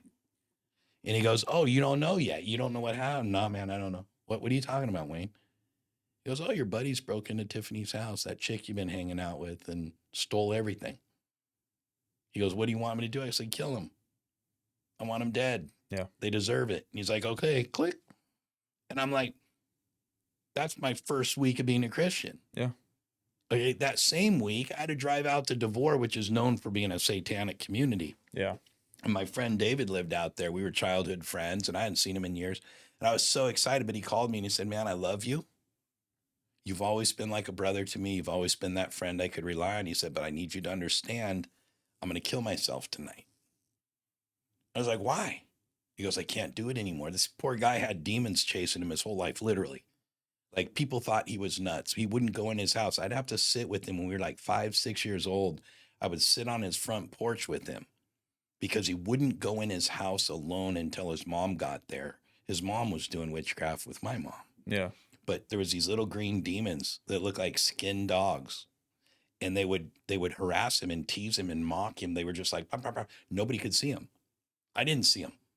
I never saw him. Okay. And there was a couple times where I saw his curtains open and close. And I was like, "Oh, someone's in your house. Your brother must be home." He's like, "No, dude, that's not my brother. It's not my brother." And I'm like, "David, come on, dude. Like, Yeah. we watch Poltergeist. We were like, well," I'm like, "Come on, man." Yeah. And he's like, "No, I'm not going inside." So I literally, every day after school, I sat with him. We played Hot Wheels or whatever in the front yard. And here I am, lived my dark life. I haven't talked to him in 5 or 10 years, whatever it had been. And he's calling me to tell me goodbye. Yeah. I'm going to kill myself. I go, "David, wait, man. I just accepted the Lord. Just became a Christian." He goes, "What are you talking about, Joe? We've been Christian our whole lives." I'm like, "No, man. I mean, I became a real Christian." He's like, "We are real Christians." I go, "David, your mom is a witch. Your dad is a biker. My mom was a witch. My dad was a biker. When did they ever talk to us about God?" Yeah. And that's what I was joking about earlier. He said, "But we're Americans." Yeah. I go, "Yeah, but that doesn't mean that we're Christian, brother. No. Just because we're a Christian nation doesn't mean we're Christians." Yeah. And I got in my car and I drove to David's house. I said, give me an hour, bro." And I swear, if Ford knew how fast an Escort could go back in the 80s, Yeah. because I had a Ford Escort GT. And I drove that thing 160 miles an hour. I didn't get pulled over. I was flying. And I got out to Devore and I pull up to David's house, pitch black. This is a dark place. It's on the San Andreas Fault, literally, his property. And I cross over the bridge, over the rocky section where the vault is. And I go into his yard, pitch black. pull around the back of his house. Last time I did this, his brother shot at me when I came in the gate. So I'm like, okay, make sure Dean knows I'm coming. He's like, nobody's here. I'm all by myself. So I pull around the house. His mom had built an orgy pool, it's gross, but it was like a marble pool with all these pillars, like a Roman soaking tub or pool. And it was for her friends to come over and they live right next to a nudist colony. And, but all of her friends would come over and they'd do their little gross orgy things and stuff. And I pulled around and I had the windows down because I didn't have AC. I had the window down. It's like maybe midnight. And I could hear little kids playing, like laughing and giggling, like in a park, like a playground at school or something. And I was like, that's weird. Like, where's that coming from? And I'm looking around and I pull around the back where I always went, and the pool is lit up with all these little green lights, the color of my surfboard, little green lights. And I'm like, what is that? I'm by myself. Yeah. And all of a sudden I'm like, what is that? And I get out of my car and I go around the back and I'm looking, and these little 3-foot tall stinking demons stop and look at me. Literally, they turn and look at me all together. And when they looked at me, man, their faces turned into they look like a dog without skin. And their faces contorted, their teeth came out. And I'm like, holy crap. This is what he's been talking about. Well, I couldn't see him because I didn't have the Lord. I didn't have the Spirit. I couldn't see the demons that he was living with. They were his demons, but I never saw one. But when I saw him that night, dude, the fur stood up on my neck. I'm like, oh, no way. No way, dude. Yeah. Like, I got raging mad. Like, not happening. Not happening, dude. And these little buggers, they all looked at me. They came right up around the pool and lined up as I was walking in David's house. And I just looked at them and shook my head. And I was like, knock on the door. I open the door, pitch black, not a light in the house is on. And I hear crying. And I'm like, David, bro, you in here? And I flip the light on, and he's sitting on the couch with the shotgun in his mouth with his thumbs on the trigger. I'm like, David, stop. I saw him. He goes, what did you say? We're like 18 years old. This kid's been dealing with these since he was little, like infant. And he goes, what did you say? I go, they look like skinned dogs. And he took that rifle out of his mouth and he set it on the ground and started bawling. He goes, why did you say that? And I go, David, I saw them. They're green dogs, like standing up on 2 feet.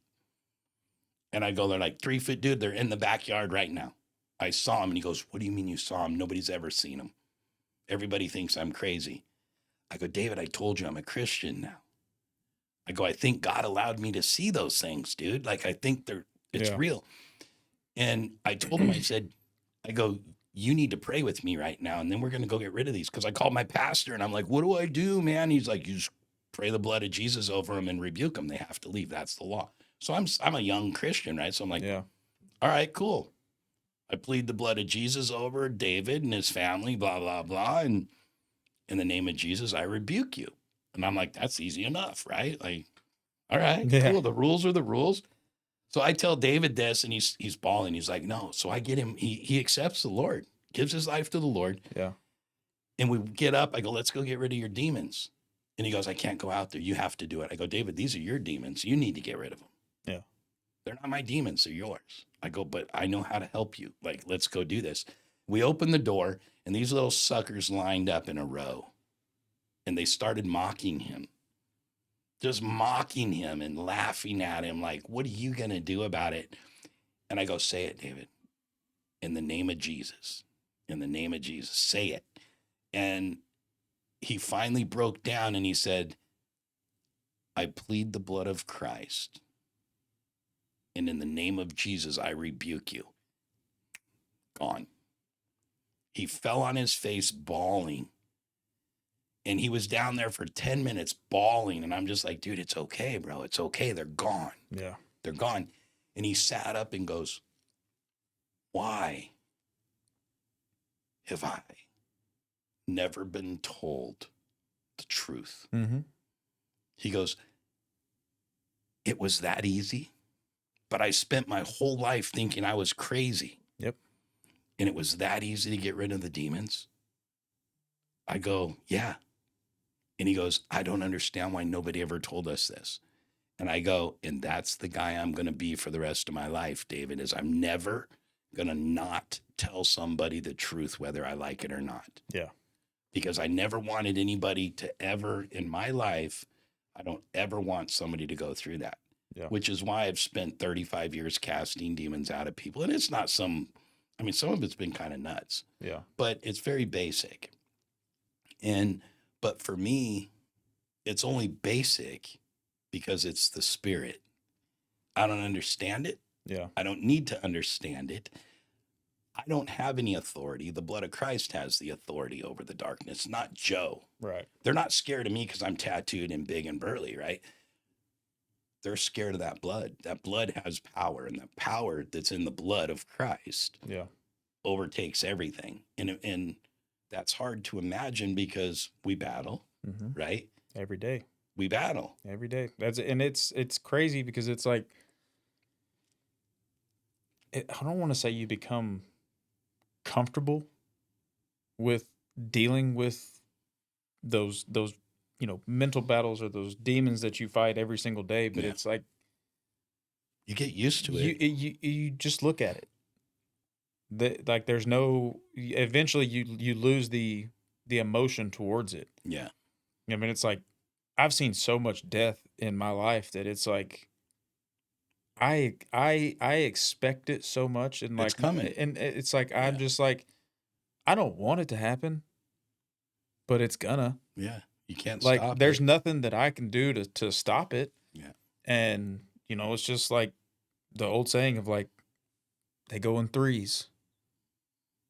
And time again, you look at every past of, and it's just boom, The boom, cycle. boom. Yeah.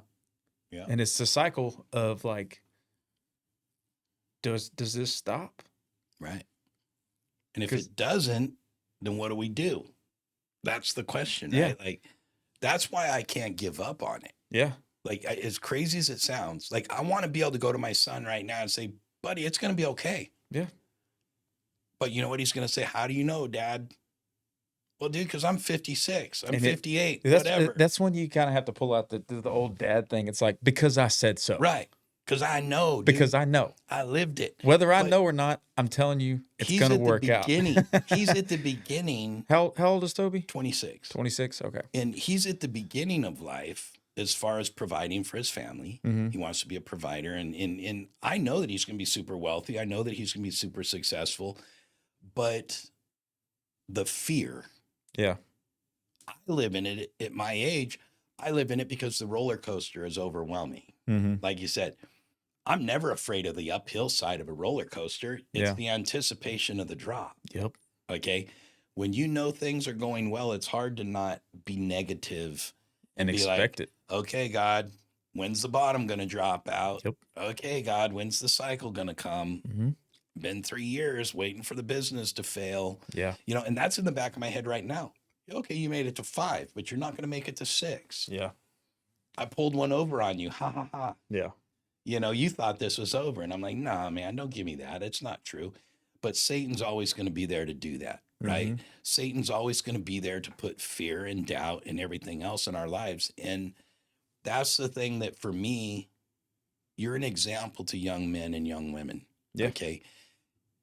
There's And kids. I prayed for this, like with me and my wife being youth leaders. Like I prayed for this for so long. So long.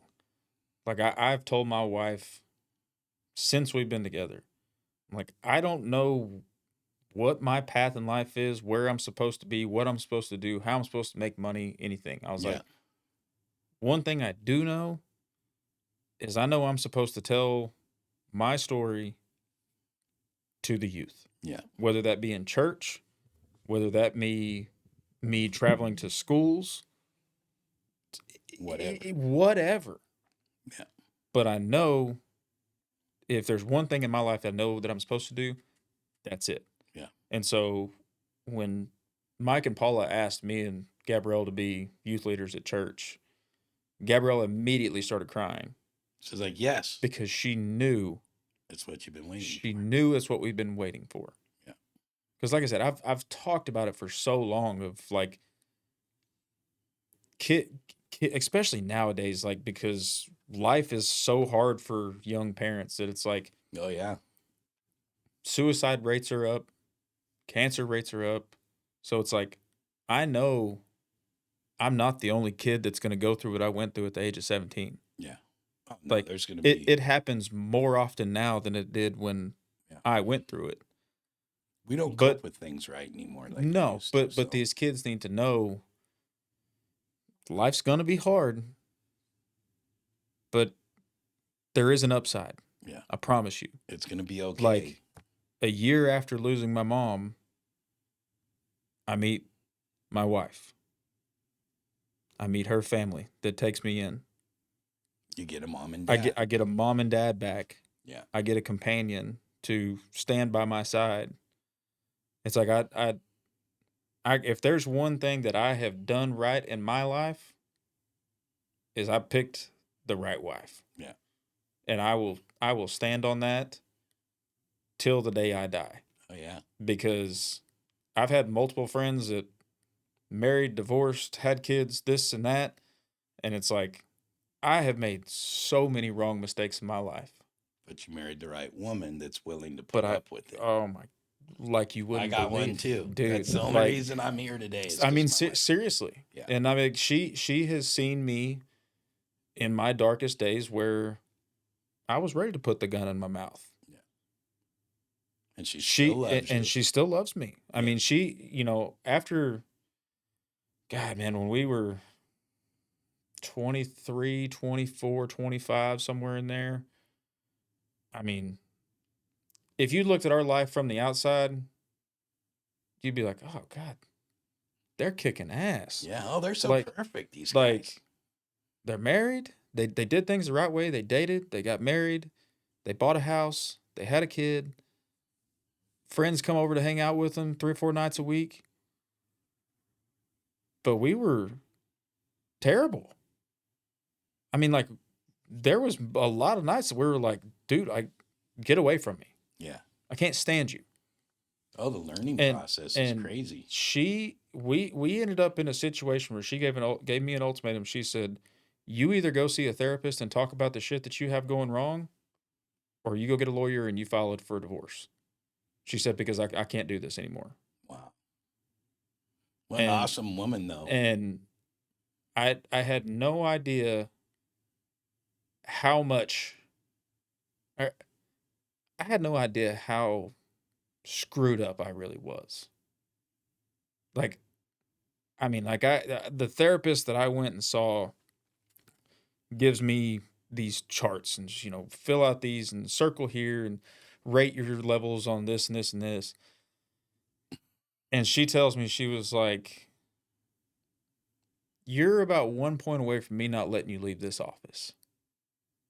And I told her, I said, "That's a very stupid thing to say."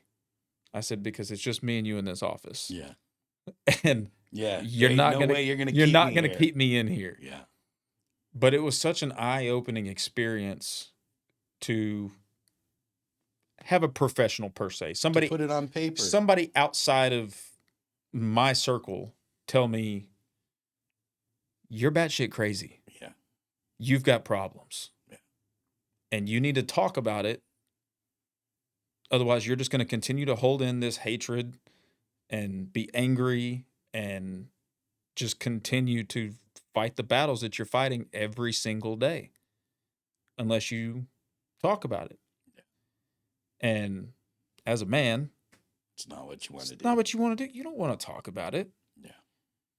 But It's what once we I need did, to do, but but we don't once wanna I do it. once I did, I'm just like, it made me want to talk to the children so much more. I'm like, Yeah. these kids have to know that when these things happen, they need to talk.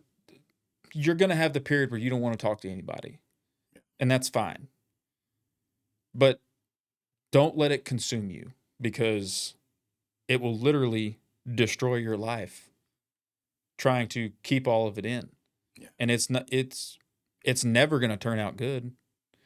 Like It's it, not it, good to it be will alone. physically eat you alive. Yeah. Yeah, and And you don't realize that till you're in it, though. That's the problem. yeah, Unless you have somebody like you right. saying, "Hey, man, this is what's going to happen because I've been there." Yeah.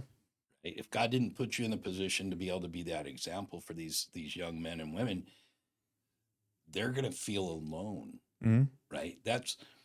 It's funny. You're sitting here saying this, and I'm like, that's why we have a podcast, Yeah. so that we can make sure that people aren't alone, right? And to make sure that people understand they're human. Yeah. I've been a Christian for 35 years. I love the Lord with all my heart. Hmm. Still battle with stuff, Yep. right? I just know I can't quit Hmm. because I know who I am. But it doesn't make life easier, right? What you're going through, you have an understanding, but it doesn't make life easier for you. Right. The joys come from helping that other kid Hmm. that's in that position and seeing those things go on. And that's where the happiness changes. That's where the joy comes from. That's where the inspiration and people ask me, like, why the podcast? What are you doing with the podcast? What is it about? Yeah. Like Frank across the hall here. What is it? Just talking story, man. Just getting to know people and the real thing. What's it for though? What are you doing it for? You know? And I'm like, because I want to help people know they're not alone in their trials, because that's the one thing we battle with the most, especially as men. Yeah. We don't talk about it. So we battle it alone. And if we don't hear other men talking about stuff, we're going to feel that and blow our brains out. Right.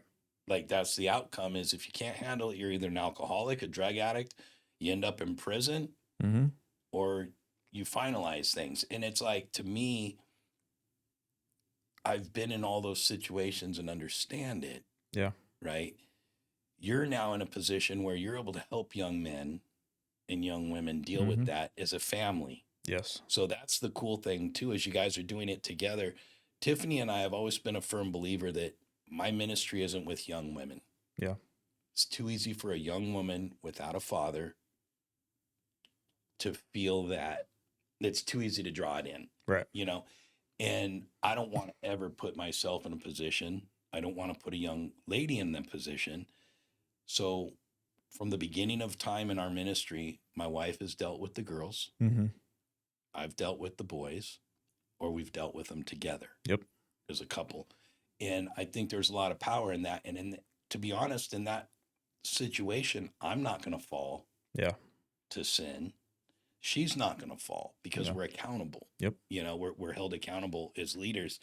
But it also gives a structure where a single man can't give the same structure as a married couple can. Nope. Hey, man, we got through this. We got through it together. She loved you unconditionally. Hmm. She gave you an option, Yeah. change or don't. I mean, Up to you. yeah. Up to you, man. But she's a mom, right? She's Yeah. got to protect self-preservation. It's everything else. When you get in that situation, you have to understand that God has put you in a place now where you can father the fatherless. Yep. You can be an example to those kids that are lost. You can now change somebody's life. And when I say that, I'm not saying just a Christian kid. Yeah. I'm saying any kid, man, any kid on the streets, any person that hears this, whether they have faith or not, whether they believe in God the same way we do or the God that we believe in, if they don't believe all that, that's between them and God, Hmm. right? Like everybody's going to come to that point where they have that come to Jesus moment. Like, 100%. what do I believe, man? Yeah. Where's my heart? Well, and I think my story is it's one of those things that you can look at and it's like I can tell you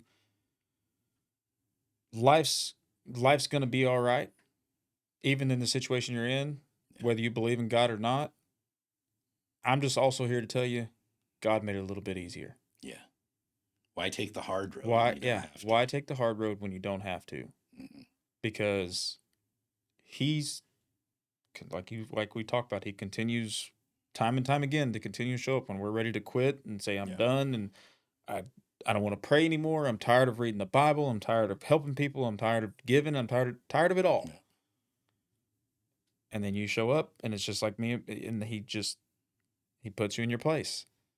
He serves you a big old slice of humble pie, sitting on the front row of the pew. Yeah. And it's like, through all the problems that me and my wife have ever had, every single time we've sat back and we've looked, literally sat and looked at each other on the couch, and said, well, we haven't been to church in a while. And as soon as we decide, nope, this is what we're doing. Yeah. We're going to church. We're getting ourselves back together. Right. Everything falls back in place. It's crazy. It happens every single time. Yeah.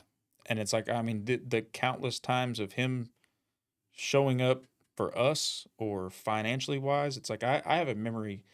We had bought our first house, and I was like $600 short of making the house payment. And I'm like, dude, we're both like working low income jobs. Like, we make just enough money to pay the bills. And I was like, this is gonna be the first one I've missed. I do my best not to miss any payments, but I'm Right. like, I'm not gonna miss a house payment, and I'm freaking out. And 2 days before it's due, I get some insurance refund check for like $700 something. Yeah. And I'm You're like, you have got to be kidding me. Yeah. You've got to be kidding me. Because I didn't know it was coming. Right. Had no idea. Yeah. You're stressing. You're like, dude, I'm what am I gonna do? Freaking out. And I'm done. like, dude, like, my credit's gonna get wrecked. We're missing house payments, and one's gonna turn into two. We're gonna lose. Like, my mind spirals. Oh, yeah. Real fast. Yeah. Because I've been through so much that I expect the worst. Like, you can ask my wife. Like, I went through a long period of my life where, like, if her and the boys left the house and she didn't text me or call me within about 30 minutes of them leaving the house, I'm in a full panic. Like, oh, I'm like, they were in a car accident. I haven't heard from them. yeah. I'm never going to see my family. Like, I mean, just I bet. full blown panic. Horrible. But it comes back to, like, like I was saying earlier, that, like, I've experienced so much death that it's just like, I expect it because it's all been so close to me. Yeah. Like, it's not like I'd lost my grandmother, first, and, distant Right. It relatives. wasn't in order. No, it was And like, it wasn't in the right time. People are supposed to die when they're old, not exactly 40, 50. Yeah. Well, it's like my dad was 51, my mom was 47. Yeah, that's not. Like, it's crazy. Like, I lost the closest thing to me. And then, and let's see, my dad, so that was 07. So September will be 19 years. So in the last 20 years of my life, I've lost both my parents, my grandma, her aunt, or her sister, a brother-in-law, my wife's great grandma, my father-in-law's dad, a few friends. I mean, it's like, Yeah. It's just constant. it's just constant. And I it's where I have to sit back and, like, really tell myself that God's got me here for a reason, because it's like, why don't you just take me? Yeah. And you gotta Like, know that you gotta know that you have a purpose, you Yeah. know, and you don't know when your time's up. Yeah. It is what it is. Yeah. But do the purpose that God's called you. You're here for a reason. You Yeah. lived through hell for a reason. Mm-hmm. Everything's changed. So you have to understand that you've been put in that situation. You survived it.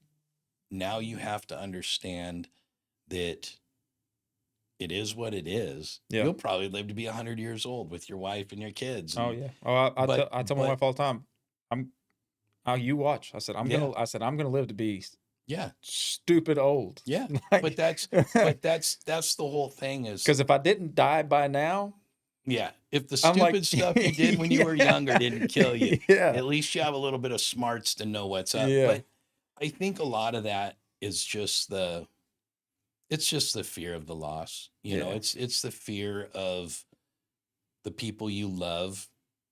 Like, I worry about my kids all the time, man. Mhm. Adam and Jesse flying. You know, I'm like, Yeah. Lord, I know the odds of a plane going down. Last night, Jesse was freaking out because Yeah. the storms had Adam circling Dallas for an hour. Yeah. She's like, "Where's the plane? I can't get a hold of him. I don't know." And Yeah. honey, it's okay. The plane isn't going down. Yeah. Planes don't go down that often anymore, Yeah. so don't worry about it. The odds, it's all good, honey. You're good. Yeah. We're praying, everything will be fine. But in the back of your head, you're like, Lord, please don't let the plane go down. Mhm. What would that do to my family? So I don't know. I know we need to wrap this up, but I don't know I don't know the perfect scenario to get God to respond Yeah. the way I want him to respond. I Yeah. don't know. Well, and it's like where I come from is like you just talking about like just the fear of loss. Like I don't know where that fear of loss holds me back in blooming into something that's just Yeah, like how do you know? extraordinary. Because it's like I said, between the fear of loss and wanting to be in control and make sure things are done correctly and in order, Right. how much am I holding myself back on the true potential of what he intends for me to do? I would imagine Like, probably a ton, but yeah, he's got to work you through that. yeah, You know what I mean? Like we have to work through those yeah, things. Doesn't mean he can't use you in the process. Doesn't mean he isn't using you, but I believe in generational curses. Like mhm, I believe that it says the sins of a father are passed down from generation to generation. Okay. So unless we sever those in our lifetime, yeah, I have to cut that stuff off or my kids will inherit my sin. yep, Like, dude, that's gnarly. mhm, Like they tell you, oh, an alcoholic, you're an alcoholic for life. You're an addict for life. The reality is if your dad was an alcoholic, there's a good chance you'll be an 100%. alcoholic. And then it'll work down. Like you might change some things, Mhm, but I don't believe that alcoholism is a disease mhm. that's passed down from generation to generation. I believe it's a sin. That's taught. It's the way that we cope with life Mhm, that we go, I'm not going to do that. And then we do it. yep, We're like, I'm not going to be like my dad. Guess what? Without God in my life, I would be my dad. I and I want to say this to everybody listening to this, especially if you're married, because this is something me and my wife did in a marriage class before we even got married. Sit down at a table, take you a big poster board, and draw out your family tree, all the way back to your as far as you can remember, great parents, great great parents, however it falls out, and write down who was an alcoholic, who was a what couple got divorced, who they were married to before, and when you look at the pattern of 5 generations back, it will blow your mind. Just like we were talking about earlier with the therapist, like Yeah. until you look at it on paper and you're like, Wow, I messed oh up. wow, my dad was married and divorced. My mom was married and divorced. My mom's parents were married and divorced. My dad's parents were married and divorced. Guess what? I'm not doing it. Exactly. Sever I'm that I'm thing. breaking that cycle. Yeah. I refuse. But you got to fight for it because Satan's going, oh, no, Yeah. no, no, no, no. You got issues. Yeah. You're not going to make it. You're not Yeah. going to do this. And it's the same with business. Yeah. I'm a high school dropout. My dad told me my whole life, I'm going to be good for nothing. I'll be dead before I'm 18, my whole life. Yeah. And I'm a high school dropout. So guess what? I don't feel the smartest in business, even though Yeah. I've been doing it for my whole life. As an adult, I've had multiple companies, but that failure, that 3-year cycle, Mm-hmm. I'm like, it's a curse. Yeah. It's a curse on my life that's keeping me from feeling the way that I know I know I can succeed. I always succeed, Yeah.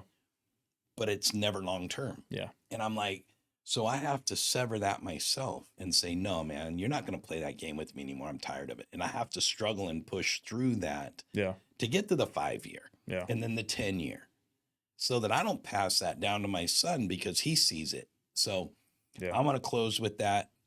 I love talking to you, brother. Yeah.